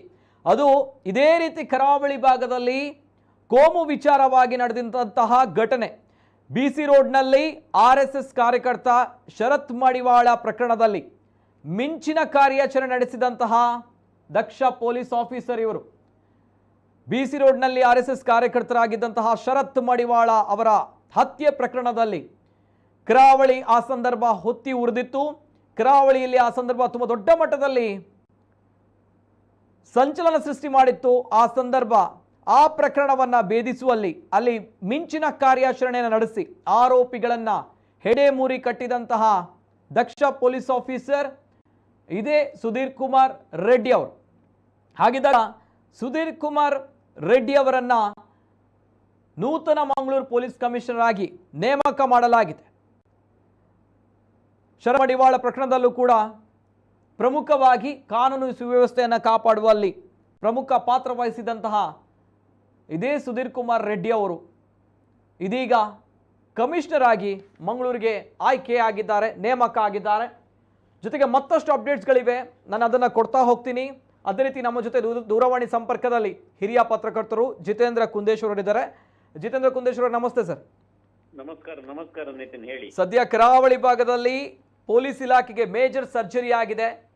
2-3 ದಿನಗಳಿಂದ ಕರಾವಳಿ ಭಾಗದ ಜನರ ಕೂಗು ಅಂದರೆ ಒಂದು ಕಡೆ ಸೆಕ್ಷನ್ ನಿಷೇಧಾಜ್ಞೆ ಕಂಟ್ರೋಲ್ ಮಾಡಬೇಕು ಅನ್ನುವಂಥದ್ದು, ಸುಹಾಸ್ ಶೆಟ್ಟಿ ಅವರ ಹತ್ಯೆಯಿಂದ ಹಿಡಿದು ಕರಾವಳಿ ಭಾಗದಲ್ಲಿ ಆಗ್ತಾ ಇರುವಂತಹ ಸದ್ಯದ ಆತಂಕದ ವಾತಾವರಣವೂ ಕೂಡ ಹೌದು. ಹಾಗಿದ್ದಾಗ ಫಸ್ಟ್ ರಿಯಾಕ್ಷನ್ ಸರ್, ಈ ಮೇಜರ್ ಸರ್ಜರಿ ಬಗ್ಗೆ ತಾವೇನು ಹೇಳ್ತೀರಿ ಸರ್? ಇದು ಯಾವಾಗಲೂ ಆಗಬೇಕಾಗಿತ್ತು. ಒಂದು 3 ತಿಂಗಳ ಹಿಂದೆ ಇದು ವರ್ಗಾವಣೆಯನ್ನ ಟ್ರಾನ್ಸ್ಫರ್ ಅನ್ನ ಮಾಡಬೇಕಾಗಿತ್ತು. ಹಾಗೆ ಒಂದು ವೇಳೆ ಮಾಡಿದ್ರೆ ಖಂಡಿತ ಈ ಏನು ಕೋಮುಗಲಭೆ ಇದು ನಡೆಯುವ ಸಾಧ್ಯತೆ ಇರಲಿಲ್ಲ. ಒಂದು ರೀತಿಯಲ್ಲಿ ಇಲ್ಲಿ ಲಾ ಅಂಡ್ ಆರ್ಡರ್ ಹದಗೆಟ್ಟಿ ಹೋಗಿತ್ತು. ಹಾಗಾಗಿ ಈಗ ನಾನು ಯಾವಾಗ್ಲೂ ಹೇಳ್ತೇನೆ, ಹಿಂದೊಮ್ಮೆ ಇದೇ ರೀತಿ ಗಲಭೆ ಇದು ಏನು ಒಂದು ಸರ್ಕಾರ ಒಂದು ಸೈಡ್ ಹೋಗ್ತಾ ಇದೆ ಅಂತ ಅನಿಸಿದಾಗ ಪೊಲೀಸ್ ಇಲಾಖೆ ಸಹಿತ ಅದೇ ದಾರಿಯಲ್ಲಿ ಹೋದ್ರೆ ಪೊಲೀಸಿಂಗ್ ಮಾಡದೆ ಅದರ ಜೊತೆಯಲ್ಲಿ 2 ನಂಬರ್ ದಂಧೆ ನಡೆಸುವವರು ಇಲ್ಲಿ ಭರಪೂರ ವಿಜೃಂಭಿಸ್ಲಿಕ್ಕೆ ಶುರು ಮಾಡಿದ್ಮೇಲೆ ಶುರು ಆದ ನಂತರ ಏನಾಗ್ತದೆ ಹೇಳಿದ್ರೆ ಜನರಿಗೆ, ಜನಸಾಮಾನ್ಯರಿಗೆ ಅಥವಾ ಇಲ್ಲಿಯ ಒಂದು ನಾಗರಿಕರಿಗೆ ಒಂದು ಧೈರ್ಯ ಇರುವುದಿಲ್ಲ, ಒಂದು ಅಭದ್ರತೆ ಕಾಡ್ತದೆ, ಅಪನಂಬಿಕೆ ಕಾಡ್ತದೆ. ಅಂತಹ ಸಂದರ್ಭಗಳಲ್ಲಿ ಕೋಮುಗಲಭೆ, ರೌಡಿಗಳ ವೇಷಾವರ, ಕ್ರಿಮಿನಲ್ಗಳ ಚಟುವಟಿಕೆಗಳು ಹೆಚ್ಚಾಗ್ತದೆ. ಹಾಗಾಗಿ ನಾನು ಪದೇ ಪದೇ ಒಂದು 3 ತಿಂಗಳ ಹಿಂದೆ ನಾನು ಆತಂಕವನ್ನ ಆಗಾಗ ಇವರಲ್ಲಿ ವ್ಯಕ್ತಪಡಿಸ್ತಾ ಇದ್ದೆ. ರಾಜಕಾರಣಿ, ಜನಪ್ರತಿನಿಧಿಗಳಲ್ಲಿ ಇರ್ಬೋದು ಅಥವಾ ಮಾಧ್ಯಮಗಳಲ್ಲಿ. ಇದು ಸರಿಯಾದ ಸಮಯ. ನಾನು ಹಿಂದೊಮ್ಮೆ MN ರೆಡ್ಡಿ ಅವರು ADGP ಆಗಿರುವಾಗ ಒಮ್ಮೆ ಬಂದಿದ್ರು. ಆವಾಗ ನಾನು ಹೇಳಿದೆ, ಯಾವಾಗ ಪೊಲೀಸರು ಒನ್ ಸೈಡೆಡ್ ಆಗಿ ವರ್ತಿಸ್ತಾರೆ ಅಂತ ಯಾರಿಗಾದ್ರೂ ಒಬ್ಬರಿಗೆ ಒಂದು ವರ್ಗಕ್ಕೆ ಒಂದು ಸಂಶಯಗಳು ಬಂದಾಗ ಅದನ್ನ ಸರಿ ಮಾಡಿಸಬೇಕೇ ವಿನಃ ಸರಿ ಮಾಡಿಸದಿದ್ರೆ ಆಗ ಗಲಭೆಗಳು ಹೇಳ್ತವೆ ಅಂತ. ಈ ಸರಿಯೂ ಅದೇ ರೀತಿ ಗಲಭೆಗಳು ಎದ್ದಿದೆ. ತಡವಾಗಿ ಆದರೂ ಸುಧೀರ್ ಕುಮಾರ್ ರೆಡ್ಡಿ ಅಂತಹ ರಫ್ ಅಂಡ್ ಟಫ್ ಪೊಲೀಸಿಂಗ್ ಮಾಡುವಂತದ್ದು. ಅಂದ್ರೆ ಈಗ ಪೊಲೀಸಿಂಗ್ ಮಾಡುವಾಗ ಅವರು ಏನು ರಫ್ ಅಂಡ್ ಟಫ್ ಆಗಿರ್ಬೇಕು. ಅವರು ಯಾವುದೇ ಈ ಆರ್ಥಿಕವಾದಂತಹ ಪ್ರೆಷರ್ಗಳನ್ನ, ರಾಜಕೀಯವಾದಂತಹ ಪ್ರೆಷರ್ಗಳನ್ನ ಅಥವಾ ಇನ್ಯಾವುದೋ ಪ್ರೆಷರ್ಗಳ ಒಳಗಾಗಿ ನ್ಯಾಯವನ್ನ, ಸತ್ಯವನ್ನ ಬದಿಗೆ ಸರಿಸ್ತಾರೆ ಅಂತಾದ್ರೆ ಅಂತವರು ಆ ಸಂದರ್ಭದಲ್ಲಿ ಗಲಭೆ ಆಗ್ತದೆ. ಆದ್ರೆ ಪೊಲೀಸಿಂಗ್ ಮಾಡ್ತಾರಂತಾದ್ರೆ ಆಗ ಖಂಡಿತ ಕ್ರಿಮಿನಲ್ಗಳು, ಕೋಮು ಗಲಭೆಗಳು, ಎಂತ ಕೋಮು ಗಲಭೆಗಳಿಗಾದ್ರೂ ಪೊಲೀಸಿಂಗ್ ನ್ಯಾಯ ಕೊಡ್ತಾರಂತ ಅವ್ರ ಮೇಲೆ ಭರವಸೆ ಇದ್ರೆ ಖಂಡಿತ ಏನು ಶಾಂತಿ ನೆಲೆ ನಿಲ್ತದೆ. ಸುಧೀರ್ ಕುಮಾರ್ ರೆಡ್ಡಿ ಅವರ ಮೇಲೆ ಎಲ್ಲರಿಗೂ ಒಂದು ಧೈರ್ಯ ಇದೆ ಅಥವಾ ನಂಬಿಕೆ ಇದೆ. ಅವರ ಹಿಂದಿನ ಪೊಲೀಸಿಂಗ್ ಆ ರೀತಿ ಇತ್ತು. ಯಾರು ಇವನ್ ಮಾಧ್ಯಮದವರು ಸಹಿತ ಅಥವಾ ಬೇರೆಯವರು ಸಹಿತ ಅಪನಂಬಿಕೆಯಿಂದ ಏನು ಅಪನಂಬಿಕೆ ವ್ಯಕ್ತಪಡಿಸ್ತಾ ಇರಲಿಲ್ಲ. ಕಳೆದ 4-5 ವರ್ಷಗಳಿಂದ ಮಂಗಳೂರಿನ ಲಾ ಅಂಡರ್ ವ್ಯವಸ್ಥೆ ಎನ್ನುವಂಥದ್ದು ದಕ್ಷಿಣ ಕನ್ನಡ ಮಂಗಳೂರು ಜಿಲ್ಲೆಯದ್ದು ಒಂದು ರೀತಿಯಲ್ಲಿ ಅಪನಂಬಿಕೆಯಲ್ಲಿ ಏನು ಜನರು ನಂಬುವ ಸ್ಥಿತಿ ಇರಲಿಲ್ಲ. ಏನು ನಮ್ಮ ಮಂಗಳೂರು, ದಕ್ಷಿಣ ಕನ್ನಡ ಮಂಗಳೂರು ಎನ್ನುವಂಥದ್ದು ಕೂಡ ಬೇರೆ ಕಡೆ ರೀತಿಯಾಗಿ ಆಗಿ ಹೋಯ್ತಲ್ಲ ಎನ್ನುವಂತ ಒಂದು ಅಪರಾಧಿ ಭಾವ ಜನರಲ್ಲಿ ಮೂಡಿತ್ತು, ಜನಸಾಮಾನ್ಯರಲ್ಲಿ ಮೂಡಿತ್ತು. ಈಗ ಇದೆಲ್ಲ ಅದರ ಪರಿಣಾಮವಾಗಿ ಮಂಗಳೂರು ಪರಿಸ್ಥಿತಿ ಹದಗೆಟ್ಟು ಹೋಗಿತ್ತು. 2 ನಂಬರ್ ದಂಧೆ ಅಥವಾ ಆರ್ಥಿಕ ಅಪರಾಧ ಮಾಡುವವರು ಅಥವಾ ಏನು ರೌಡಿಗಳು, ಪ್ರಭಾವಶಾಲಿಗಳು ಮೆರಿಲಿಕ್ಕೆ ಶುರು ಮಾಡಿದ್ರು. ಈಗ ಒಂದು 5-6 ವರ್ಷಗಳಿಂದ, ಅಂದ್ರೆ ಒಂದು ಮಧ್ಯದಲ್ಲಿ ಒಂದು 6-7 ತಿಂಗಳು ಸರಿ ಆಯ್ತು ಅಂತ ಹೇಳಿದ್ರು, ಅದು ಹೇಳಿಕ್ಕಾಗಲ್ಲ. ಟೋಟಲಿ ಈಗ ಒಂದು ಹಂತದಲ್ಲಿ ನಮಗೆ ಸುಧೀರ್ ಕುಮಾರ್ ರೆಡ್ಡಿ ಅವರು ಬಂದ್ರೆ ಒಂದು ಅವ್ರ ಹಿಂದಿನ ಇದನ್ನ ನೋಡಿದ್ದೇವೆ. ಮತ್ತೆ ಪರ್ಸನಲ್ ಆಗಿ ನನಗೆ ಗೊತ್ತಿದೆ ಅವರು ಪೊಲೀಸಿಂಗ್ ಅದರಲ್ಲಿ ಕಾಂಪ್ರಮೈಸ್ ಇಲ್ಲ. ಯಾಕಂದ್ರೆ ಇಂಟೆಲಿಜೆನ್ಸ್ ನಲ್ಲೂ ಕೂಡ ಅಷ್ಟೇ ಟ್ರಾನ್ಸ್ಫರ್ ಮಾಡೋದನ್ನ ತುಂಬಾ ವರ್ಷಗಳಿಂದ ಒಂದೇ ಕಡೆ ಇದ್ದ ಠಿಕಾಣಿ ಹೂಡಿದವರನ್ನ ತೆಗೆದು ಟ್ರಾನ್ಸ್ಫರ್ ಮಾಡ್ತಾ ಇದಾರೆ. ಇನ್ನು SP ಅರುಣ್ ಕುಮಾರ್, ನಿಮಗೆ ಉಡುಪಿಯಲ್ಲಿ ಗೊತ್ತಿರಬಹುದು ಅರುಣ್ ಕುಮಾರ್ ಅವರ ಪ್ರತಾಪ. ಅರುಣ್ ಕುಮಾರ್ ಅವರು ಇಡೀ ರಾಜ್ಯದಲ್ಲೇ ಅತಿ ಹೆಚ್ಚು ಅಮಾನತುಗಳನ್ನ ಪೊಲೀಸರನ್ನ ಮಾಡಿ ಪೊಲೀಸರಿಗೆ ಚಳಿ ಮುಟ್ಟಿಸಿದವರು. ಇನ್ನು ದಕ್ಷಿಣ ಕನ್ನಡ ಜಿಲ್ಲೆ ಅಂದ್ರೆ ಬಂಟ್ವಾಳ, ಪುತ್ತೂರು, ಸುಳ್ಯ ಭಾಗದವರಿಗೆ ಪೊಲೀಸರಿಗೆ ಅದರ ಜೊತೆ ಈ ನಾಟಕ, ಆಟ, ಸಾಂಸ್ಕೃತಿಕ ಕಾರ್ಯಕ್ರಮ ಮಾಡುವವರು ಕೂಡ ಒಂದ್ ಸ್ವಲ್ಪ ತಲೆಬಿಸಿ ಮಾಡುವ ಸಾಧ್ಯತೆಗಳಿದೆ. ಯಾಕಂದ್ರೆ ಅವರು 10 ಗಂಟೆ ಆದ್ಮೇಲೆ ಯಾವುದೇ ಮೈಕ್ ಹಾಕ್ಲಿಕ್ಕಿಲ್ಲ ಅಂತ ಮಾಡ್ತಾರೆ. ಅಂದ್ರೆ ಯಕ್ಷಗಾನ, ನಾಟಕ ಅದೇ ಸಮಸ್ಯೆ ಆಯ್ತು. ಬಟ್ ಇಂತಹ ಸಂದರ್ಭದಲ್ಲಿ ಒಮ್ಮೊಮ್ಮೆ ಅನಿಸ್ತದೆ, ಒಮ್ಮೆ ಇವರು ಲೂಸ್ ಬಿಟ್ಟದಕ್ಕೆ ಒಮ್ಮೆ ಎದ್ದು ಟೈಟ್ ಮಾಡ್ಬೇಕು ಅಂತ. ಅಂದ್ರೆ ಕಾನೂನು ಸುವ್ಯವಸ್ಥೆಯನ್ನ ಸಿಕ್ಕಾಪಟ್ಟೆ ಬಿಸಿ ಮಾಡ್ತಾರೆ. ಅದೇ ರೀತಿ ಪೊಲೀಸ್ ಸಿಬ್ಬಂದಿಗಳು, ಇನ್ಸ್ಪೆಕ್ಟರ್ಗಳು ಎಲ್ಲರನ್ನೂ ಕೂಡ ಹದ್ದುಬಸ್ತಿನಲ್ಲಿ ಇಡುವಂತ ಒಂದು ಹೆದರಿಕೆಯಲ್ಲೇ ಇರುವಂತ ಅರುಣ್ ಕುಮಾರ್ ಅವರು ದಕ್ಷಿಣ ಕನ್ನಡ ಜಿಲ್ಲೆ ಅಂದ್ರೆ ಗ್ರಾಮಾಂತರಕ್ಕೆ ಬರ್ತಾರಂತಾದ್ರೆ ಜೊತೆಗೆ ಅಲ್ಲಿ ಮರಳು ಮಾಫಿಯಾ ಸರ್ ಸಂಪೂರ್ಣವಾಗಿ ನಿಷೇಧ, ಮರಳು ಮಾಫಿಯಾ ಕಂಟ್ರೋಲ್ ಮಾಡಿದಂತಹ ಅರುಣ್ ಕುಮಾರ್ ಅವರು ಉಡುಪಿಯಲ್ಲಿ ಖಂಡಿತ ದಕ್ಷಿಣ ಕನ್ನಡ ಜಿಲ್ಲೆಯಲ್ಲಿ ಅಷ್ಟೇ ಈ 2 ನಂಬರ್ ಅಥವಾ ಈ ಗಲಾಟೆ, ಕ್ರಿಮಿನಲ್, ಇಂಥದ್ದು ಗಾಂಜಾ ಇದೆಲ್ಲ ಹೆಚ್ಚಾಗುದು ಯಾವಾಗ? ಇಂಥದ್ದೇ ಮರಳು ಏನು ಅಕ್ರಮ ಮರಳು ಮಾಡುವಂತದ್ದು ಅಥವಾ ಇಸ್ಪಿಟ್, ಗಾಂಜಾ, ಆಮೇಲೆ ಏನೆಲ್ಲ 2 ನಂಬರ್ಗಳೆಲ್ಲ ಇರ್ತದಲ್ಲ, ಅವುಗಳಲ್ಲಿ ಸಿಕ್ಕಾಪಟ್ಟೆ ಹಣ ಒಟ್ಟಾಗಿ ಅದು ಹಣ ರೌಡಿಗಳಿಗೆ, ಅವರಿಗೆ ಇವರಿಗೆಲ್ಲ ಹೋಗಿ ಅಕ್ರಮ ಫೈನಾನ್ಸ್ ದಂಧೆ ಕೂಡ ಈಗ ಅಂದ್ರೆ ಇಲ್ಲಿ ಬಡ್ಡಿ ವ್ಯಾಪಾರಗಳು ಅದು ಮಿತಿ ಮೀರಿ ಹೋಗಿದೆ. ಎಲ್ಲದಕ್ಕೂ ಒಂದು ಸುಧೀರ್ ಕುಮಾರ್ ರೆಡ್ಡಿ ಅವರು ಅಥವಾ ಅರುಣ್ ಕುಮಾರ್ ಅವರು ಬಂದ್ರೆ ಒಂದು ಹಂತದಲ್ಲಿ ಕಿರಿಕಿರಿ ಆಗ್ಬಹುದು, ಅಂದ್ರೆ ಒಮ್ಮೆ ಅಡ್ಜಸ್ಟ್ ಆಗ್ಲಿಕ್ಕೆ. ಅದಾದ್ಮೇಲೆ ಖಂಡಿತ ಸರಿ ಹೋಗ್ತದೆ ಅಂತ ನನಗೆ ವಿಶ್ವಾಸ ಇದೆ. ಮತ್ತೆ ಹರಿರಾಮ್ ಶಂಕರ್ ಕೂಡ ನಾನ್ ಕರಪ್ಟ್. ಮುಖ್ಯವಾಗಿ ಇದು ಮಾತ್ರ ಹೇಳ್ಬೇಕು, ಉಡುಪಿ ದಕ್ಷಿಣ ಕನ್ನಡ ಜಿಲ್ಲೆ ಮತ್ತು ಕಮಿಷನರೇಟ್ ವ್ಯಾಪ್ತಿಗೆ ನಾನ್ ಕರಪ್ಟ್ ಆಫೀಸರ್ಗಳು ಬರೆದ್ರೆ ತುಂಬಾ ಸಮಯ ಆಯ್ತು. ಹರಿರಾಮ್ ಶಂಕರ್ ಇದ್ರು ಅವಾಗ. ಅಂದ್ರೆ ಈಗ ಅಂತಹ ನಾನ್ ಕರಪ್ಟ್ ಆಫೀಸರ್ಗಳು ಬಂದ್ರೆ ಒಂದು ಹಂತದಲ್ಲಿ ಪುನಃ ಪತ್ರಕರ್ತರಿಗೆ ಅಥವಾ ಇವರಿಗೆಲ್ಲರಿಗೂ ಒಂದು ಧೈರ್ಯ, ನಂಬಿಕೆ ಬರ್ತದೆ. ಅಂದ್ರೆ ಒಂದು ರೀತಿ ಚೆನ್ನಾಗಾಗ್ಬೋದು, ಯಾರು ವಸೂಲಿ ಮಾಡದೆ, ಸಪೋರ್ಟ್ ಮಾಡದೆ. ನಾವು ಒಂದ್ಸರಿ ಹೇಳಿದ್ದುಂಟು, ಇವರು ಏನು ಇಲ್ಲಿಯ ಜನಪ್ರತಿನಿಧಿಗಳಿಗೆ ಇವರಿಗೆ ಏನು ಬೇಕಾದಾಗೆ ಮಾಡ್ತಾರೆ ಕೆಲವು ಅಧಿಕಾರಿಗಳು. ನೀವು ಹೇಳಿದಾಗೆ ಮಾಡ್ತೇವೆ ಸರ್ ಅಂತ ಅವ್ರು ಹೇಳಿದಾಗೆ ಮಾಡ್ತಾರೆ. ಆದ್ರೆ ಈ ಕಡೆ ಖಾದರ್ ಸಾಹೇಬ್ರು ಹೇಳುವಾಗ ನೀವು ಹೇಳಿದಾಗೆ ಮಾಡ್ತೇನೆ ಅಂತ ಹೇಳಿದ್ರೆ, ಈ ಕಡೆ ದಿನೇಶ್ ಗುಂಡೂರಾವ್ ಹೇಳಿದಾಗೆ ನೀವು ಹೇಳಿ ಬೇಕಾದಾಗೆ ಮಾಡ್ತೇವೆ ಅಂತ ಹೇಳುವಂತ ಅವರಲ್ಲೂ ಮಾಡ್ತಾರೆ. ಅದಾದ್ಮೇಲೆ ಇನ್ನೊಬ್ರಲ್ಲೂ ಅಂದ್ರೆ ಒಂದು ಹಂತದಲ್ಲಿ ಇವರಿಗೋಸ್ಕರ ಅವರಿಗೆ ಬತ್ತಿಡುವಂತ ವ್ಯಾಪಾರಗಳು ಆಗ್ತದೆ. ಅಂದ್ರೆ ನಂಬಿಕೆ ಇಲ್ಲ ಅಂತ ಹೇಳಿದ್ರೆ ಯಾರು ನಂಬಿಕೆ ಇರುವುದಿಲ್ಲ. ಹಾಗಾಗಿ ಅಂತ ಪರಿಸ್ಥಿತಿಯಿಂದಾಗ್ಲೇ ಇವತ್ತು ಈ ಹಂತಕ್ಕೆ ತಲುಪಿದೆ. ಖಂಡಿತ ಈಗ ಸ್ಪೀಕರ್ ಸಾಹೇಬರಿಗೆ ಅರ್ಥ ಆಗಿರ್ಬೋದು, ಅಥವಾ ಇವರಿಗೂ ಸಚಿವ ಗುಂಡೂರಾಯರಿಗೂ ಅರ್ಥ ಆಗಿರ್ಬೋದು, ಎಲ್ರಿಗೂ ಒಂದು ರೀತಿಯ ಹಂತದಲ್ಲಿ ಅರ್ಥ ಆಗಿರ್ಬೋದು. ಹಾಗೆ ಈಗ ಸದ್ಯಕ್ಕಂತೂ ಒಳ್ಳೆ ಪೊಲೀಸಿಂಗ್ ಮಾಡುವಂತಹ ವ್ಯವಸ್ಥೆ ಬಂದಿರೋದು ನಮಗಂತೂ ಖುಷಿ ತಂದಿದೆ ಅಲ್ವಾ.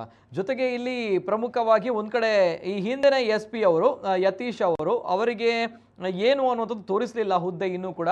ಆದರೆ ಇಲ್ಲಿದ್ದಂತಹ ನಮ್ಮ ಪೊಲೀಸ್ ಕಮಿಷನರ್ ಅನುಪಮ್ ಅಗರ್ವಾಲ್ ಅವರು ವರ್ಗಾವಣೆಯಾಗಿದ್ದಾರೆ ಬೆಂಗಳೂರು ವಿಭಾಗಕ್ಕೆ, ಅಂದರೆ ಬೆಂಗಳೂರಿನ ಆರ್ಥಿಕ ವಿಭಾಗಕ್ಕೆ. ಈ ಹಿಂದೆ ಅವರು ಮಂಗಳೂರಿನಲ್ಲಿದ್ದರು, ಇದೀಗ ಬೆಂಗಳೂರಿನ ಆರ್ಥಿಕ ಅಪರಾಧಗಳ ವಿಭಾಗಕ್ಕೆ DIG ಆಗಿ ಅನುಪಮ್ ಅಗರ್ವಾಲ್ ಅವರು ವರ್ಗಾವಣೆಯಾಗಿದ್ದಾರೆ. ಇವೆಲ್ಲದರ ಜೊತೆಗೆ ನಾನು ಕೇಳ್ತಾ ಇರುವಂಥದ್ದು ಸರ್, ಈಗ ಈ ಕಮ್ಯುನಲ್ ಇಶ್ಯೂಸ್ ಅಥವಾ ಈ ನಮ್ಮ ಸದ್ಯದ ಆತಂಕದ ವಾತಾವರಣ ಕರಾವಳಿ ಭಾಗದಲ್ಲಿ ಈ ಒಂದು ಪೊಲೀಸ್ ಇಲಾಖೆಗೆ ಆಗಿರುವಂತಹ ಮೇಜರ್ ಸರ್ಜರಿಯಿಂದ ಇಸ್ ಇಟ್ ಕಂಟ್ರೋಲೇಬಲ್, ಅಂದರೆ ಕಂಟ್ರೋಲಿಗೆ ಬರುತ್ತಾ, ಕಂಟ್ರೋಲ್ ಆಗುತ್ತಾ ಅನ್ನುವಂಥ ಪ್ರಶ್ನೆ. ಯಾಕಂದರೆ ಇಲ್ಲಿ ಸುಧೀರ್ ಕುಮಾರ್ ರೆಡ್ಡಿ ಅವರ ಹೆಸರು ಈಗ ಕೇಳಿ ಬರ್ತಾ ಇತ್ತು ನಿನ್ನೆಯಿಂದ ಜೋರಾಗಿ. ಇವೆಲ್ಲದರ ಜೊತೆಗೆ ನಮ್ಮ ಕರಾವಳಿ ಭಾಗ ಸದ್ಯದ ಪರಿಸ್ಥಿತಿ ನೆನಪು ಮಾಡಿಕೊಂಡಿರುವಂಥದ್ದು ಇಂತಹ ಅಹಿತಕರ ಘಟನೆಗಳಲ್ಲಿ ಜಯಂತ್ ಶೆಟ್ಟರನ್ನ. ಅಂದರೆ ಜಯಂತ್ ಶೆಟ್ಟರು ಇಲ್ಲಿ ಕೆಲಸ ನಿರ್ವಹಿಸಿದಂತಹ ರೀತಿ ಕರಾವಳಿ ಭಾಗಕ್ಕೆ ಯಾವತ್ತೂ ಕೂಡ ಮರೀಲಿಕ್ಕೆ ಸಾಧ್ಯ ಇಲ್ಲ. ಯಾಕಂದ್ರೆ ಅಂತಹ ವ್ಯಕ್ತಿ, ಅಂತಹ ಪೊಲೀಸ್ ಆಫೀಸರ್ಸ್ ಬೇಕು. ದಳದಲ್ಲಿ ಒಂದು ಇವರು ನಮ್ಮ ಜಯಂತ್ ಶೆಟ್ಟರು, ಇನ್ನೊಂದು ವೆಂಕಟೇಶ್ ಪ್ರಸನ್ನ ಅವರು ಟೆರರಿಸ್ಟ್ ಆಕ್ಟಿವಿಟೀಸ್ ಇದರಲ್ಲೆಲ್ಲ ಇದು ಮಾಡಿದಾಗ ಆಗ ಒಂದು ಪೊಲೀಸಿಂಗ್ ಉಚ್ಚಾಯ ಮಟ್ಟದಲ್ಲಿದ್ದಾಗ ನಾನು ವಿಜಯ ಕರ್ನಾಟಕ ಕನ್ನಡಪ್ರಭದಲ್ಲಿ ಇದ್ದೆ, ಕೆಲಸ ಮಾಡ್ತಾ ಇದ್ದೆ. ಆಗ ಕ್ರೈಮ್ ಡಿಪಾರ್ಟ್ಮೆಂಟ್ ನೋಡ್ತಾ ಇದ್ದಾರೆ. ಅಂದ್ರೆ ಅವಾಗ ಪೊಲೀಸ್ಗೆ ನನಗೆ ತುಂಬಾ ಹಿಡಿಸಿತ್ತು. ಅಂದ್ರೆ ಅವರು ಆವಾಗ ಮಾಧ್ಯಮದ ಮೇಲೆ ಒಳ್ಳೆ ರೆಸ್ಪೆಕ್ಟ್ ಇತ್ತು, ಅಥವಾ ಒಳ್ಳೆಯ ಸಜ್ಜನ ಕಾನೂನು ಪಾಲನೆ ಮಾಡುವ ಜನರ ಮೇಲೆ ಗೌರವ ಇತ್ತು. ಆದ್ರೆ ಈಗ ಅಂತಹ ಒಂದು ಇದನ್ನ ನೋಡ್ಲಿಕ್ಕೆ ಸಾಧ್ಯ ಇಲ್ಲ. ಯಾಕೆ ಹೇಳಿದ್ರೆ ಎಲ್ಲ ಪರ್ಚೇಸ್ ಮಾಡಿಬಿಡ್ತೇವೆ ನಾವು, ನಮಗೆ ಪೊಲಿಟಿಕಲ್ ಪವರ್ ಇದೆ, ನಮ್ಗೆ ಬ್ಯಾಕಪ್ ಇದೆ, ನಮ್ಮ ಹತ್ರ ಏನು ಜನ ಇದ್ದಾರೆ ಅಂತ ಆ ರೀತಿಯಾದಂತ ಒಂದು ಮನೋಸ್ಥಿತಿ ಈಗ ಬೆಳೀತಾ ಬರ್ತಾ ಇತ್ತು. ಈಗ ಮತ್ತೆ ಸುಧೀರ್ ಕುಮಾರ್ ರೆಡ್ಡಿ ಅವರು ಮತ್ತೆ ಅಥವಾ ಇವರು ಅರುಣ್ ಕುಮಾರ್ ಕಾನೂನು ಕಾನೂನು ಕಾನೂನು ಕಾನೂನು ಹೇಳುವ ಅರುಣ್ ಕುಮಾರ್ ಅವರೆಲ್ಲ ಬಂದ್ಮೇಲೆ ಒಂದು ಹಂತಕ್ಕೆ ಸರಿ ಆಗ್ಬೋದು. ಹಾಗೆ ಪೂರ್ತಿ ಸರಿ ಆಗ್ತದೆ ಹೇಳಲಿಕ್ಕಿಲ್ಲ, ಟೇಕ್ ಟೈಮ್, ಒಂದು ರಿಪೇರಿ ಆಗ್ಬೇಕು. ಈಗ ಈಗಿನ ಒಂದು ಗಲಾಟೆ ಒಂದು ಹಂತಕ್ಕೆ ಅಂದ್ರೆ ತಲುಪಿದೆ, ಒಂದು ಕ್ಲೈಮ್ಯಾಕ್ಸ್ ರೀತಿಯಲ್ಲಿ ಇದೆ ಅಂತ ಕಾಣ್ತದೆ. ಇದು ಉರಿತದೆ ಸ್ವಲ್ಪ. ಅದಾದ್ಮೇಲೆ ಖಂಡಿತ ಒಂದ್ 3-4 ವರ್ಷ ಮತ್ತೆ ಸರಿ ಆಗ್ತದೆ ಅಂತ ನನಗೆ. ಯಾಕಂದ್ರೆ ಈ ಗಲಾಟೆಗಳು ಆದಾಗ ಹೆಸರು ಕೇಳಿ ಬರ್ತಾ ಇತ್ತು ಜಯಂತ್ ಶೆಟ್ಟರ್ದು. ಯಾಕಂದ್ರೆ ಅಂತ ಒಂದು ವ್ಯಕ್ತಿಗಳು ಬೇಕು, ಪೊಲೀಸ್ ಆಫೀಸರ್ ಬೇಕು ಅನ್ನೋದು. ಯಾಕಂದ್ರೆ ಆ ಹಿಂದೆ ಇಂಥ ಗಲಾಟೆಗಳು ಆಗಿತ್ತು ನಮ್ಮ ಕರಾವಳಿ ಭಾಗದಲ್ಲಿ. ಸೊ ಆಗಿದ್ದಾಗ ಅದನ್ನ ನಿಗ್ರಹ ಮಾಡಿದ್ರು ಅವರು. ಆ ನಿಟ್ಟಿನಲ್ಲಿ ಇದೀಗ ಸುಧೀರ್ ಕುಮಾರ್ ರೆಡ್ಡಿ ಅವರ ಹೆಸರು ಕೂಡ ಕೇಳಿ ಬರ್ತಾ ಇದೆ. ಈ ಹಿಂದೆ ಶರತ್ ಮಡಿವಾಳ್ ಅವರ ಹತ್ಯೆಯ ವಿಚಾರದಲ್ಲಿ ಅವರು ತೆಗೆದುಕೊಂಡಿದ್ದ ನಿರ್ಧಾರ, ಜೊತೆಗೆ ಆದಷ್ಟು ಬೇಗ ಆ ಪ್ರಕರಣವನ್ನ, ಆರೋಪಿಗಳನ್ನು ಹೆಡೆಮುರಿ ಕಟ್ಟಿದ್ರು, ಆ ಒಂದು ಶಾಂತಿ ಸುವ್ಯವಸ್ಥೆಯನ್ನು ಕಾಪಾಡಲು ಪ್ರಮುಖ ಪಾತ್ರವನ್ನು ವಹಿಸಿದ್ರು. ಸೊ ಒನ್ಸ್ ಅಗೇನ್ ಈ ಪ್ರಕರಣದಲ್ಲೂ ಕೂಡ ಅದೇ ರೀತಿ ಆಗುತ್ತೆ. ಅಂಡ್ ಇನ್ನು ಮುಂದಕ್ಕೆ ಆದಷ್ಟು ಬೇಗ ಶಾಂತಿ ನೆಲೆಸುವಂತಹ ಭರವಸೆ ಇದೆ ಅಂತ ಹೇಳ್ತೀರಿ ಹಾಗಾದ್ರೆ? ಅಂದ್ರೆ ತಕ್ಷಣಕ್ಕೆ ಶಾಂತಿ ನೆಲೆಸದೆ ಹೇಳಿಕ್ ಆಗುದಿಲ್ಲ. ಏನು ಬೋರ್ಗರಿತಾ ಇರುವಂತ ಆಕ್ರೋಶಗಳು ಹಂತದಲ್ಲಿ ಎಲ್ಲ ಒಂದು ಕಡೆ ಇನ್ನೊಂದ್ಸರಿ ಸ್ಫೋಟ ಆಗಿ ತದನಂತರ ಶಾಂತ ಆಗುವ ಎಲ್ಲ ಲಕ್ಷಣಗಳು ಕಾಣ್ತಾ ಇದೆ. Okay yes. ಹಾಗಾದ್ರೆ ಒಂದು ಪೊಲೀಸ್ ಇಲಾಖೆ ಕರೆಕ್ಟ್ ಆಗಿ ಸ್ಟ್ರಿಕ್ಟ್ ಆಗಿ ಕಾರ್ಯ ಪ್ರವೃತ್ತರಾದ್ರೆ, ಕಾರ್ಯಾಚರಣೆ ಮಾಡಿದ್ರೆ ಈ ರೀತಿಯ ಪ್ರಕರಣಗಳು ಅಥವಾ ಈ ರೀತಿಯ ಕೋಮುಗಲಭೆ ಅಥವಾ ಈ ರೀತಿಯ ಒಂದು ಆತಂಕದ ವಾತಾವರಣವನ್ನ ಸಂಪೂರ್ಣವಾಗಿ ಕಂಟ್ರೋಲ್ ಮಾಡಬಹುದು. ಹಾಗಾದ್ರೆ ಆ ಒಂದು ವಿಚಾರವನ್ನ ಕೇಳ್ತೀನಿ, ಮಾಡಬಹುದಾ? ನಾನು 1 ತಿಂಗಳ ಹಿಂದೆ ಬರ್ದಿದ್ದೆ, ಒಳ್ಳೆ ನಾನ್ ಕರಪ್ಟ್ ಆಫೀಸರ್ಗಳಿಗೆ ಅಮಾನತು ತೂಗುಗತಿಗಳು, ಆಮೇಲೆ ಚಿನ್ನ ಕದ್ದ ಆರೋಪ ಇರುವಂತ ಇನ್ಸ್ಪೆಕ್ಟರ್ಗಳಿಗೆ ತನಿಖೆ ವಿಚಾರಗಳು ಏನು ಆಗದಿದ್ದದ್ದು. ಅದಾದ್ಮೇಲೆ ಗ್ರಾಮಾಂತರ ಇನ್ಸ್ಪೆಕ್ಟರ್ ಹಿಂದೊಮ್ಮೆ ಕ್ರಿಮಿನಲ್ ಗಳಿಗೆ ಪಾಸ್ಪೋರ್ಟ್ ಮಾಡಿಸಿಕೊಟ್ಟಾಗ ಅದರ ಬಗ್ಗೆ ಲೇಖನಗಳು ಮಾಡಿದಾಗ, ಅಥವಾ ಇನ್ನೊಂದು ಸರಿ ಗಲಾಟೆ ಆದಾಗ ಏನು ಅವರ ಬಗ್ಗೆ ಕ್ರಮ ಕೈಗೊಳ್ಳದೆ ಇದ್ದದ್ದು. ಅದಾದ್ಮೇಲೆ ಅಶ್ರಫ್ ಅದೇ ಗ್ರಾಮಾಂತರದಲ್ಲಿ ಅಶ್ರಫ್ನ ಅದೇ ಗುಂಪು ಹತ್ಯೆ ನಡೀತು, ಅದನ್ನ ಮುಚ್ಚಿ ಹಾಕುವ ಪ್ರಯತ್ನ ಆಯ್ತು. ಅಲ್ಲಿಂದ ಶುರುವಾದಂತದ್ದು ಅದು ಏನು ಉದ್ದೇಶಪೂರ್ವಕವಾಗಿ ಅಥವಾ ಸಂಚು ಹೂಡಿ ಮರ್ಡರ್ ಆದದಲ್ಲ, ಆ ಸಂದರ್ಭದಲ್ಲಿ ಆದ್ರೆ ಅದನ್ನು ಮುಚ್ಚಿಡುವ ಅವಶ್ಯಕತೆ ಇರ್ಲಿಲ್ಲ. ಅದನ್ನು ಮುಚ್ಚಿಡಲು ಪ್ರಯತ್ನ ಪಟ್ಟದಕ್ಕೆ ಇಷ್ಟೆಲ್ಲ ಆಕ್ರೋಶಗಳು ಸ್ಫೋಟ ಆಯ್ತು ಒಂದಕ್ಕೊಂದೊಂದು ಒಂದಾಯ್ತು. ಹಾಗಾಗಿ ಪೊಲೀಸಿಂಗ್ ಮಾಡಿದ್ರೆ ಆ ಹೊತ್ತಿನಲ್ಲಿ ಇಂಥ ಯಾವುದೇ ಸಮಸ್ಯೆಗಳಾಗ್ತಾ ಇರ್ಲಿಲ್ಲ. ಆ ಒಂದು ಮಿಸ್ಟೇಕ್ ನಂತರ ಅದನ್ನ ಅವರಿಗೆ ನಂತರ ಎಲ್ಲಿಯೂ ಹಿಡ್ಕೊಳ್ಳಿಕ್ ಆಗ್ಲಿಲ್ಲ. ಮೊನ್ನೆ ನೋಡಿ, ಮೊನ್ನೆ ಇವರು ಶರಣ ಪಂಪೇಲ್ನ ಬಂಧನದ ಸಂದರ್ಭದಲ್ಲಿ ಒಂದು ಮಾತು ಹೇಳ್ತಾರೆ ಪ್ರದೀಪ್ ಸರಿಬಳ್ಳ ಅವರು. ಈಗ ಶರಣ ಪಂಪೇಲ್ರನ್ನ ಬೇಲ್ ಸಿಗ್ತದೆ ಅವರಿಗೆ, ಹಾಗಾಗಿ ಬಿಡುಗಡೆ ಆಗ್ತಾರೆ ಇವತ್ತೇ ಅಂತ ಕಮಿಷನರ್ ಹೇಳಿದ್ದಾರೆ. ಅದಕ್ಕೋಸ್ಕರ ನಾವು ಬಿಟ್ಟಿದೆ ಅಂದ್ರೆ ಇವರು ಇನ್ನೊಬ್ಬರ ಕಣ್ಣಿಗೆ ಯಾರಿಗೋ ಬಂಧನವನ್ನ ತೋರಿಸಿ ಮತ್ತೆ ಇವ್ರ ಹತ್ರ ಆತರ ಹೇಳಿದ್ರೆ ಅದು ಪೊಲೀಸಿಂಗ್ ಅಲ್ಲ, ಅದೊಂದು ಪೊಲೀಸಿಂಗ್ ಅಲ್ಲ. ಅದು ಆತರ ಅದು ಹೊರಗೆ ಬಂದಾಗ ಜನರಿಗೆ ಆಕ್ರೋಶ ಆಗುತ್ತೆ. ಇನ್ನು ಆತರ ಸಮಸ್ಯೆಗಳಿಂದಾಗಿ ಮತ್ತೆ ಇಲ್ಲಿ ಮಂಗಳೂರಿನ ಜನ ಬುದ್ಧಿವಂತರು ನೋಡಿ ಹೇಗೆ ಅದನ್ನ ಹೇಳಿದ್ರು ಅಂತ ಹೇಳಿ ಮಾಧ್ಯಮದ ಮೂಲಕ ಅವರು ಹೊರಗೆ ತಂದ್ರು. ಇದೆಲ್ಲ ಜನ ಗಮನಿಸ್ತಾರೆ, ಜನಪ್ರತಿನಿಧಿಗಳು ಗಮನಿಸ್ತಾರೆ, ಸರ್ಕಾರ ಗಮನಿಸ್ತದೆ. ಹಾಗಾಗಿ ಈ ರೀತಿಯ ಒಂದು ಕ್ರಮಗಳು ಕೈಗೊಂಡಿರಬಹುದು ಅಂತ ನನಗೆ ಅನಿಸ್ತಾ ಇದೆ. Okay okay, yes sir, yes sir, thank you sir. Jitendra ಕುಂದೇಶ್ವರು ಹಿರಿಯ ಪತ್ರಕರ್ತರು. ಎಸ್, ಸದ್ಯ ಅವರ ಮಾತುಗಳು ಕೂಡ ಹೌದು. ಯಾಕಂದರೆ ಕರಾವಳಿ ಭಾಗದಲ್ಲಿ ಶಾಂತಿ ನೆಲೆಸಬೇಕು ಅಂತ ಬಂದಾಗ ಪೊಲೀಸ್ ಡಿಪಾರ್ಟ್ಮೆಂಟ್ ಸ್ವಲ್ಪ ಟೈಟಾಗಿ ಸ್ಟ್ರಿಕ್ಟಾಗಿ ಕೆಲಸವನ್ನು ನಿರ್ವಹಿಸಬೇಕು. ಯಾವಾಗ ಪೊಲೀಸ್ ಡಿಪಾರ್ಟ್ಮೆಂಟ್ ಸ್ಟ್ರಿಕ್ಟಾಗಿ ಖಡಕ್ಕಾಗಿ ಕೆಲಸವನ್ನು ನಿರ್ವಹಿಸುತ್ತೆ, ಆ ಸಂದರ್ಭ ಯಾವುದೇ ಜಿಲ್ಲೆಯಲ್ಲಿ ಅದೆಂಥದ್ದೇ ಪರಿಸ್ಥಿತಿ ಆಗಿರಲಿ, ಎಷ್ಟೇ ಮಾಬ್ಗಳಾಗಿರಲಿ, ದಾಳಿಯಾಗಿರಲಿ, ಅಥವಾ ಇಂತಹ ಅದೆಷ್ಟೋ ಗ್ಯಾಂಗ್ ವಾರ್ಗಳಾಗಿರಲಿ, ಎಲ್ಲವೂ ಕೂಡ ಕಂಟ್ರೋಲ್ ಆಗುತ್ತೆ. ಎಲ್ಲಿ ಪೊಲೀಸ್ ಆಫೀಸರ್ಸ್, ಪೊಲೀಸ್ ಡಿಪಾರ್ಟ್ಮೆಂಟ್ ತುಂಬ ಸ್ಟ್ರಿಕ್ಟಾಗಿ ಲೂಸ್ ಬಿಡದೆ ಯಾರನ್ನು ಹಿಡಿದ್ರೆ ಈ ಕೆಲಸಗಳಾಗುತ್ತೆ, ಯಾರನ್ನು ಮಟ್ಟ ಹಾಕಿದರೆ ಇಂತಹ ಗಲಾಟೆಗಳು ಗಲಾಭೆಗಳು ಕಂಟ್ರೋಲ್ ಆಗುತ್ತೆ, ಎಲ್ಲವೂ ಕೂಡ ಡಿಪಾರ್ಟ್ಮೆಂಟಿಗೆ ಗೊತ್ತಿದೆ. ಯಾಕಂದರೆ ಕರಾವಳಿ ಭಾಗ ಅಂತ ಬಂದಾಗ ಕೋಮು ಸೂಕ್ಷ್ಮವಾಗಿರುವಂತಹ ಪ್ರದೇಶ ಅನ್ನುವಂತಹ ಕಪ್ಪು ಹಣೆಪಟ್ಟಿ, ಕೆಟ್ಟ ಹಣೆಪಟ್ಟಿ ಪ್ರತಿ ಬಾರಿಯೂ ಕೂಡ ಕೇಳಿ ಬರ್ತಾ ಇದೆ ಕರಾವಳಿ ಭಾಗಕ್ಕೆ, ಮಂಗಳೂರಿಗೆ. ಇದು ಎಲ್ಲೋ ಒಂದು ಕಡೆ ಮುಗಿತಾ ಬಂತು ಅನ್ನುವಂಥ ನಿಟ್ಟಿನಲ್ಲಿ ನಾವುಗಳು ಅಂದ್ಕೊಳ್ತಾ ಇದ್ದರೆ ಮತ್ತೆ ಇಂತಹ ಗಲಾಟೆಗಳು ಕಾಣಿಸ್ತಾ ಇರುವಂಥದ್ದು ಭಾಳಷ್ಟು ವಿಪರ್ಯಾಸದ ಸಂಗತಿ ಇದು. ಜೊತೆಗೆ ಇಲ್ಲಿಗೆ ಬರುವಂತಹ ಪೊಲೀಸ್ ಆಫೀಸರ್ಸ್ಗಳು ಕೂಡ ಭಾಳಷ್ಟು ಹೇಳಿದ್ದುಂಟು, ಹೆದರಿದ್ದುಂಟು. ಕರಾವಳಿ ಭಾಗ ಅಂತ ಬಂದಾಗ ಅಲ್ಲಿ ಈ ಕೋಮು ಗಲಭೆಗಳು, ಮಾರಲ್ ಪೊಲೀಸಿಂಗ್ಗಳು ಬಹಳಷ್ಟು ಇದೆ. ಸೊ ಹಾಗಿದ್ದಾಗ ಒಂದು ಕಾಲಘಟ್ಟದಲ್ಲಿ ಇಲ್ಲಿಗೆ ಬರುವಂತಹ ಪೊಲೀಸ್ ಆಫೀಸರ್ಸ್ಗಳು ಕೂಡ ಹಿಂದೇಟು ಹಾಕ್ತಾ ಇದ್ರು, ಕರಾವಳಿ ಭಾಗದಲ್ಲಿ ನಾವು ಕೆಲಸ ಮಾಡಲ್ಲ ಅನ್ನುವಂಥ ನಿಟ್ಟಿನಲ್ಲಿ ಅಂತಹ ಮಾತುಗಳು ಕೇಳಿ ಬರ್ತಾ ಇತ್ತು. ಆದರೆ ಇತ್ತೀಚಿನ ದಿನಗಳಲ್ಲಿ ಕರಾವಳಿ ಭಾಗಕ್ಕೆ ಬಹಳಷ್ಟು ಪೊಲೀಸರು ಬರ್ತಾ ಇದ್ರು. ಯಾಕಂದರೆ ಇಲ್ಲಿ ಈಗ ಕರಾವಳಿ ಭಾಗ ಬೆಳೀತಾ ಇದೆ. ಜೊತೆಗೆ ಅಂತಹ ಗಲಾಟೆಗಳು ಗಲಾಭೆಗಳನ್ನು ಕರಾವಳಿ ಭಾಗ ಸದ್ಯ ನೋಡ್ತಾ ಇರಲಿಲ್ಲ, ನೋಡಿಲ್ಲ, ಒಳ್ಳೆಯ ವಿಚಾರ. ಆದರೆ ಈಗ ಮತ್ತೆ ಅಂತಹ ದಿನಗಳು ಮರುಕಳಿಸ್ತಾ ಇದೆಯಾ ಅನ್ನುವಂತಹ ಭಯ, ಆತಂಕ ಶುರುವಾಗಿದೆ. ಯಾಕಂದರೆ ರಸ್ತೆಯಲ್ಲೇ ಸುಹಾಸ್ ಶೆಟ್ಟಿ ಅವರ ಮರ್ಡರ್ ಆಗುತ್ತೆ, ಜನ ಇರುವಂತಹ ಪ್ರದೇಶಗಳಲ್ಲೇ ಎಲ್ಲರೂ ಕೂಡ ಬಂದು ಹತ್ಯೆಯನ್ನು ಮಾಡ್ತಾರೆ. ಅಟ್ ದ ಸೇಮ್ ಟೈಮ್ ಹಗಲೇ ಬಂಟ್ವಾಳದಲ್ಲಿ ರಹೀಮ್ ಅವರ ಹತ್ಯೆ ಆಗುತ್ತೆ. ಜೊತೆಗೆ ಸೋಷಿಯಲ್ ಮೀಡಿಯಾದಲ್ಲಿ ವಾರ್ ಆಗುತ್ತೆ, ನಿನ್ನನ್ನು ತೆಗಿತೀನಿ, ನಿನ್ನನ್ನು ಮುಗಿಸ್ತೀನಿ, ನೀನು ನೆಕ್ಸ್ಟ್ ಟಾರ್ಗೆಟ್ ಅನ್ನುವಂತಹ ನಿಟ್ಟಿನಲ್ಲಿ. ಏನಾಗ್ತಾ ಇದೆ ಕರಾವಳಿ ಭಾಗಕ್ಕೆ? ಸೆಕ್ಷನ್ಗಳನ್ನು ಹಾಕಲಾಗಿದೆ. ರಾತ್ರಿ ಹೊತ್ತಲ್ಲಿ 9 ಗಂಟೆಯಲ್ಲೇ ಮಂಗಳೂರು ಸ್ತಬ್ಧ ಆಗುತ್ತೆ. ಒಂದು ಕಡೆ ನಮ್ಮ ರಾಜ್ಯದ ಗೃಹ ಸಚಿವರು ಹೇಳ್ತಾರೆ, DK ಶಿವಕುಮಾರ್ ಅವರು, ಮಂಗಳೂರು ಬಂದ್ ಆಗ್ತಾ ಇದೆ ರಾತ್ರಿ ಹೊತ್ತಲ್ಲಿ.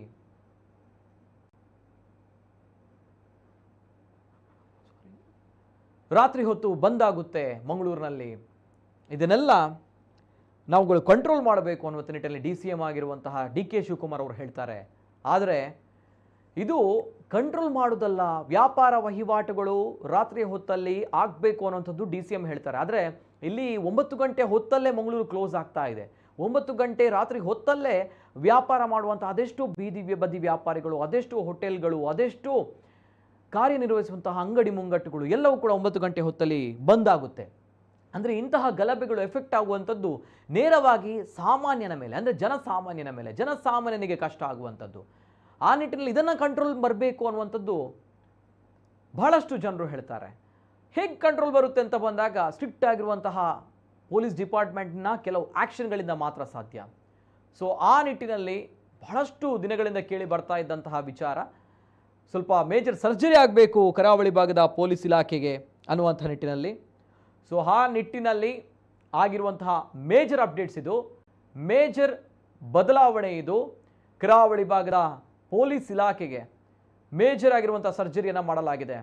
ಅತ್ತ ಉಡುಪಿಗೂ ಕೂಡ ಆ ಸರ್ಜರಿಯ ಎಫೆಕ್ಟ್ ಆಗಿದೆ. ಯಾಕಂದರೆ ಉಡುಪಿಯಲ್ಲಿ ದಕ್ಷ ಅಧಿಕಾರಿಯಾಗಿ SP ಆಗಿ ಕಾರ್ಯನಿರ್ವಹಿಸಿದಂತಹ ಅರುಣ್ ಕೆ ಅವರು ಇನ್ನು ದಕ್ಷಿಣ ಕನ್ನಡ ಜಿಲ್ಲೆಯ SP ಆಗಿ ನೇಮಕ ಆಗಿದ್ದಾರೆ. ಇವೆಲ್ಲದರ ಜೊತೆಗೆ ಈ ಕೋಮು ಗಲಭೆಗಳು, ಈ ಎಲ್ಲ ವಿಚಾರಗಳು, ಕೋಮು ಸೂಕ್ಷ್ಮ ಪ್ರದೇಶ ಅನ್ನುವಂತಹ ಕಪ್ಪು ಹಣೆಪಟ್ಟಿ ಇದೆಲ್ಲವೂ ಕೂಡ ಕರಾವಳಿ ಭಾಗದಿಂದ ಅಳಿಸಿ ಹೋಗಬೇಕು. ಜೊತೆಗೆ ಕರಾವಳಿ ಭಾಗವು ಕೂಡ ಇತರ ಸಿಟಿಗಳ ರೀತಿಯಲ್ಲಿ, ಇತರ ಪ್ರದೇಶಗಳ ರೀತಿಯಲ್ಲಿ ರಾತ್ರಿ ಹೊತ್ತಲ್ಲೂ ಕೂಡ ಕಾರ್ಯವನ್ನು ನಿರ್ವಹಿಸಬೇಕು, ವಾಣಿಜ್ಯ ಚಟುವಟಿಕೆಗಳು ನಡೀಬೇಕು. ಕರಾವಳಿ ಭಾಗಕ್ಕೂ ಕೂಡ MNC ಕಂಪನಿಗಳು ಬರಬೇಕು, ದೊಡ್ಡ ದೊಡ್ಡ ಮಟ್ಟದ ಕಂಪನಿಗಳು ಬರಬೇಕು. ಇಲ್ಲೂ ಕೂಡ ಜನಜೀವನ ಈ ಕೋಮು ಗಲಭೆಗಳು ಅನ್ನುವಂತಹ ವಿಚಾರಗಳನ್ನು ಬಿಟ್ಟು ಬದುಕಬೇಕು. ಅದು ಜನರ ಕಳಕಳಿಯ ವಿನಂತಿ, ಜನರ ಆಸೆಯೂ ಕೂಡ. ಯಾಕಂದರೆ ರಾತ್ರಿ ಹೊತ್ತಲ್ಲಿ ಎಲ್ಲವೂ ಕೂಡ ಬಂದಾಗುತ್ತೆ ಅಂತ ಬಂದಾಗ ಭಾಳಷ್ಟು ಜನರು ರಾತ್ರಿಯ ಹೊತ್ತಲ್ಲಿ 9 ಗಂಟೆಯ ನಂತರ 8 ಗಂಟೆಯ ನಂತರ ಅಂಗಡಿ ಮುಂಗಟ್ಟುಗಳನ್ನು ಅವರು ತೆರೆದಿಟ್ಟು ವ್ಯಾಪಾರವನ್ನು ವಹಿವಾಟನ್ನು ಮಾಡುವಂಥ ಅದೆಷ್ಟೋ ಜನರಿದ್ದಾರೆ. ಈಗ ನೋಡಿ, ಸಂಪೂರ್ಣವಾಗಿ ಸ್ತಬ್ಧ ಆಗಿದೆ. ನಮ್ಮ ಮಂಗಳೂರು ಸಂಪೂರ್ಣವಾಗಿ ಸ್ತಬ್ಧ ಆಗಿದೆ. ರಾತ್ರಿಯ ಹೊತ್ತಲ್ಲಿ ನಿಷೇಧಾಜ್ಞೆ ಜಾರಿಯನ್ನು ಮಾಡಲಾಗಿದೆ, 163 ಸೆಕ್ಷನನ್ನು ಹಾಕಲಾಗಿದೆ. ನಿಷೇಧಾಜ್ಞೆ ನಾಳಿನ ದಿನ ಸಂಜೆ 6 ಗಂಟೆ ತನಕ ಇದೆ ಅನ್ನುವಂಥದ್ದು DC ಅವರು ಹೇಳಿರುವಂಥದ್ದು. ಆದರೆ ನಿಷೇಧಾಜ್ಞೆ ಇದ್ರೂ ಕೂಡ ಎಲ್ಲೋ ಒಂದು ಕಡೆ ಆತಂಕದ ವಾತಾವರಣವಿದೆ, ಆತಂಕದ ಪರಿಸ್ಥಿತಿ ಇದೆ.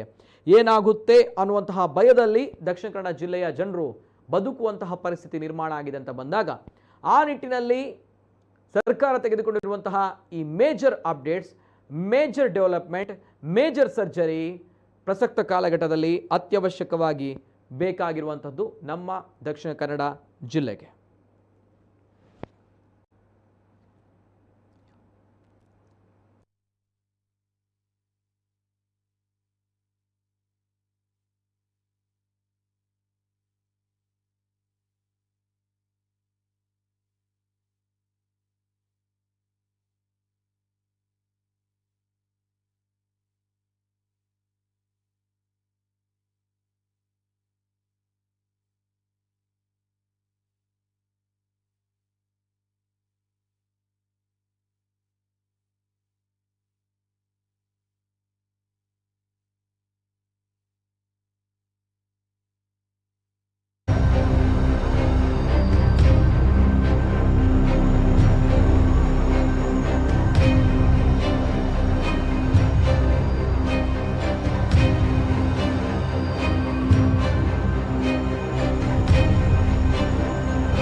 ಜೊತೆಗೆ ಕರಾವಳಿ ಭಾಗಕ್ಕೆ ನಡೆದಿರುವಂತಹ ಪೊಲೀಸ್ ಡಿಪಾರ್ಟ್ಮೆಂಟ್ನ ಮೇಜರ್ ಸರ್ಜರ್ನ ಅಪ್ಡೇಟ್ಸ್ ಇದು. ಸೊ ಹಾಗಿದ್ದಾಗ ಇದು ಸ್ಪೆಷಲ್ ಬುಲೆಟಿನ್. ಅದೇ ರೀತಿ ಇನ್ನು ಉಡುಪಿ ಜಿಲ್ಲೆಗೆ SP ಆಗಿ ಹರಿರಾಮ್ ಶಂಕರ್ ಅವರು ನೇಮಕ ಆಗಿದ್ದಾರೆ. ಅವರು IPS ಮಧುಕರ್ ಶೆಟ್ಟಿ ಅವರ ಶಿಷ್ಯ. ಅವರು ಮಧುಕರ್ ಶೆಟ್ಟರ ಬಗ್ಗೆ ನಮ್ಮ ಕರಾವಳಿ ಭಾಗಕ್ಕೆ ಗೊತ್ತಿರುವಂತಹ ವಿಚಾರ, ನಾಡಿಗೆ ಗೊತ್ತಿರುವಂತಹ ವಿಚಾರ. ಮಧುಕರ್ ಶೆಟ್ಟರ ಶಿಷ್ಯ ಹರಿರಾಮ್ ಶಂಕರ್ ಅವರು ಉಡುಪಿಯಲ್ಲಿ ಅಂದರೆ ಆ ಭಾಗದಲ್ಲಿ ಕುಂದಾಪುರದಲ್ಲೂ ಕೂಡ ASP ಆಗಿ ಕರ್ತವ್ಯವನ್ನು ನಿರ್ವಹಿಸಿದಂತಹ ಹರಿರಾಮ್ ಶಂಕರ್ ಅವರು ಉಡುಪಿ SP ಹುದ್ದೆಗೆ ಆಯ್ಕೆಯಾಗಿದ್ದಾರೆ, ನೇಮಕ ಆಗಿದ್ದಾರೆ. ಇವೆಲ್ಲದರ ಜೊತೆಗೆ ಮಂಗಳೂರು ಪೊಲೀಸ್ ಕಮಿಷನರ್ ಅನುಪಮ್ ಅಗರ್ವಾಲ್ ಅವರು ವರ್ಗಾವಣೆಯಾಗಿದ್ದಾರೆ. ನೂತನ ಮಂಗಳೂರು ಪೊಲೀಸ್ ಕಮಿಷನರ್ ಆಗಿ ಸುಧೀರ್ ಕುಮಾರ್ ರೆಡ್ಡಿ ಅವರು ನೇಮಕ ಆಗಿದ್ದಾರೆ. ಈ ಹಿಂದೆ ಮಂಗಳೂರಿನಲ್ಲಿ SP ಆಗಿ ಕರ್ತವ್ಯ ನಿರ್ವಹಿಸಿದಂತಹ ಸುಧೀರ್ ಕುಮಾರ್ ರೆಡ್ಡಿ ಅವರು ಬೆಂಗಳೂರಿನ ಇಂಟೆಲಿಜೆನ್ಸ್ ವಿಭಾಗದಲ್ಲಿ DIG ಆಗಿದ್ದ ಸುಧೀರ್ ಕುಮಾರ್ ರೆಡ್ಡಿ ಅವರು 2018ರಲ್ಲಿ ದಕ್ಷಿಣ ಕನ್ನಡ SP ಆಗಿಯೂ ಕೂಡ ಕೆಲವು ತಿಂಗಳುಗಳ ಕಾಲ ಕರ್ತವ್ಯ ನಿರ್ವಹಿಸಿದ್ರು ಸುಧೀರ್ ಕುಮಾರ್ ರೆಡ್ಡಿ ಅವರು. ಜೊತೆಗೆ RSSನ ಕಾರ್ಯಕರ್ತ ಶರತ್ ಮಡಿವಾಳ ಪ್ರಕರಣದಲ್ಲಿ ಮಿಂಚಿನ ಕಾರ್ಯಾಚರಣೆ ನಡೆಸಿದ್ರು ಸುಧೀರ್ ಕುಮಾರ್ ರೆಡ್ಡಿ ಅವರು. ಇದೀಗ ದಕ್ಷಿಣ ಕನ್ನಡ ಜಿಲ್ಲೆಯ SP ಆಗಿದ್ದಂಥ ಯತೀಶ್ ಅವರನ್ನು ಕೂಡ ವರ್ಗಾವಣೆ ಮಾಡಲಾಗಿದೆ.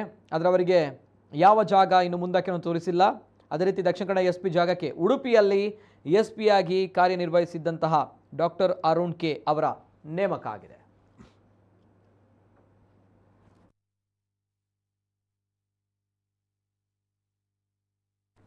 ಸದ್ಯ ಇದು ಕರಾವಳಿ ಭಾಗದ ಪೊಲೀಸ್ ಡಿಪಾರ್ಟ್ಮೆಂಟ್ಗೆ ಇವತ್ತು ರಾತ್ರೋರಾತ್ರಿ ಮೇಜರ್ ಅಪ್ಡೇಟ್ಸನ್ನು, ಮೇಜರ್ ಸರ್ಜರಿಯನ್ನು ಮಾಡಲಾಗಿದೆ. ಆ ಬಗ್ಗೆ ಸ್ಪೆಷಲ್ ಅಪ್ಡೇಟ್ಸ್ಗಳನ್ನು ಈ ಹೊತ್ತಲ್ಲಿ ನಿಮಗೆ ನಾವು ಕೊಟ್ಟಿದ್ದೀವಿ. ಯಾಕಂದರೆ ಪ್ರತಿಯೊಬ್ಬರು ಕೂಡ ಕೇಳ್ತಾ ಇರುವಂಥದ್ದು ಇಷ್ಟೇ, ಕರಾವಳಿ ಭಾಗ ಅಂತ ಬಂದಾಗ ಕೋಮು ಸೂಕ್ಷ್ಮ ಪ್ರದೇಶ ಅನ್ನುವಂಥ ಕಪ್ಪು ಹಣೆಪಟ್ಟಿ, ಕೆಟ್ಟ ಹಣೆಪಟ್ಟಿ ಇರುವಂಥದ್ದು, ಇದು ಯಾವಾಗ ಹೋಗುತ್ತೆ ಅನ್ನುವಂತಹ ವಿಚಾರದಲ್ಲಿ ನಾವೆಲ್ಲರೂ ಕೂಡ ಕಾಯ್ತಾ ಇದ್ವಿ. ಇದು ಆದಷ್ಟು ಬೇಗ ಹೋಗಬೇಕು ಅನ್ನುವಂತಹ ಕಳಕಳಿ ಮಂಗಳೂರಿನ ಜನರದ್ದು. ಯಾಕಂದರೆ ಮಂಗಳೂರಿನ ಜನಸಾಮಾನ್ಯ ಭಾಳಷ್ಟು ಕಷ್ಟಪಡ್ತಾ ಇದ್ದಾನೆ. ರಾತ್ರಿ ಹೊತ್ತಲ್ಲಿ ದುಡಿದು ಬದುಕುವಂತಹ ಶ್ರಮಜೀವಿಗಳು ಬಹಳಷ್ಟು ಕಷ್ಟಪಡ್ತಾ ಇದ್ದಾರೆ. 9 ಗಂಟೆ ಹೊತ್ತಿನಲ್ಲೇ ಮಂಗಳೂರು ಸ್ತಬ್ಧ ಆಗ್ತಾ ಇದೆ. ನಿಷೇಧಾಜ್ಞೆ ಜಾರಿಯಲ್ಲಿದೆ. ಈ ಹಿಂದೆ ನೋಡಿದಂತಹ ಗಲಭೆಗಳು, ರಿವೆಂಜ್ಗಳು, ನೇರವಾಗಿರುವಂತಹ ಟಾರ್ಗೆಟ್ಗಳು ಬೇಸತ್ತು ಹೋಗಿದೆ ಕರಾವಳಿ ಭಾಗದ ಜನರಿಗೆ. ನೋಡಿ ಕೇಳಿ ರಸ್ತೆಯಲ್ಲಿ ಹೋದಾಗ ಈ ರೀತಿಯ ಇರಿತಗಳು, ಈ ರೀತಿಯ ದಾಳಿಗಳು ಆಗುತ್ತೆ ಅಂತ ಬಂದಾಗ ನಾವು ಮಂಗಳೂರಲ್ಲಿದ್ದೇವೋ ಅಥವಾ ಎಲ್ಲೋ ಬೇರೆ ಕಡೆಯಲ್ಲಿದ್ದೀವೋ ಅನ್ನುವಂತಹ ಭಯ ಬರುತ್ತೆ. ಬಿಹಾರವೋ ಅಥವಾ ತಾಲಿಬಾನೋ ಅಂತಹ ಪರಿಸ್ಥಿತಿಗಳು ಬರುತ್ತೆ. ಅದು ಬರಬಾರ್ದು. ಜೊತೆಗೆ ನಮ್ಮ ಮಂಗಳೂರಲ್ಲಿ ಶಾಂತಿ ನೆಲೆಸಬೇಕು. ಮಂಗಳೂರಿನಲ್ಲಿರುವಂತಹ ಸದ್ಯದ ಈ ಒಂದು ಪರಿಸ್ಥಿತಿ, ಈ ಒಂದು ಹದಗೆಟ್ಟಿರುವಂತಹ ವಾತಾವರಣ ಆದಷ್ಟು ಬೇಗ ತಿಳಿಯಾಗಲಿ, ಮಂಗಳೂರಿನಲ್ಲಿ ಶಾಂತಿ ನೆಲೆಸಬೇಕು ಅನ್ನೋದು ಪ್ರತಿಯೊಬ್ಬರ ಒಂದು ಆದ್ಯ ಕೂಗು, ಪ್ರತಿಯೊಬ್ಬರ ಆಶಯ. ಸೊ ಆದಷ್ಟು ಬೇಗ ನಮ್ಮ ಕರಾವಳಿ ಭಾಗದಲ್ಲಿ ಆಗಿರುವಂತಹ ಎಲ್ಲ ಘಟನೆಗಳು ತಣ್ಣಗಾಗಿ ಶಾಂತಿಯನ್ನು ನೆಲೆಸಲಿ. ಆ ನಿಟ್ಟಿನಲ್ಲಿ ನಮ್ಮ ಪೊಲೀಸ್ ಡಿಪಾರ್ಟ್ಮೆಂಟ್ ಪ್ರಾಮಾಣಿಕವಾಗಿ ಕೆಲಸವನ್ನು ನಿರ್ವಹಿಸ್ತಾರೆ ಅನ್ನುವಂತಹ ನಂಬಿಕೆ ಇದೆ. ಇದು ಇವತ್ತಿನ ವಿಶೇಷ. ನಿರಂತರ ಸುದ್ದಿ ಹಾಗೂ ಮನರಂಜನೆಗಾಗಿ ನೋಡ್ತಾ ಇರಿ ನಮ್ಮ ಕೂಡಲ ನ್ಯೂಸ್ 24/7.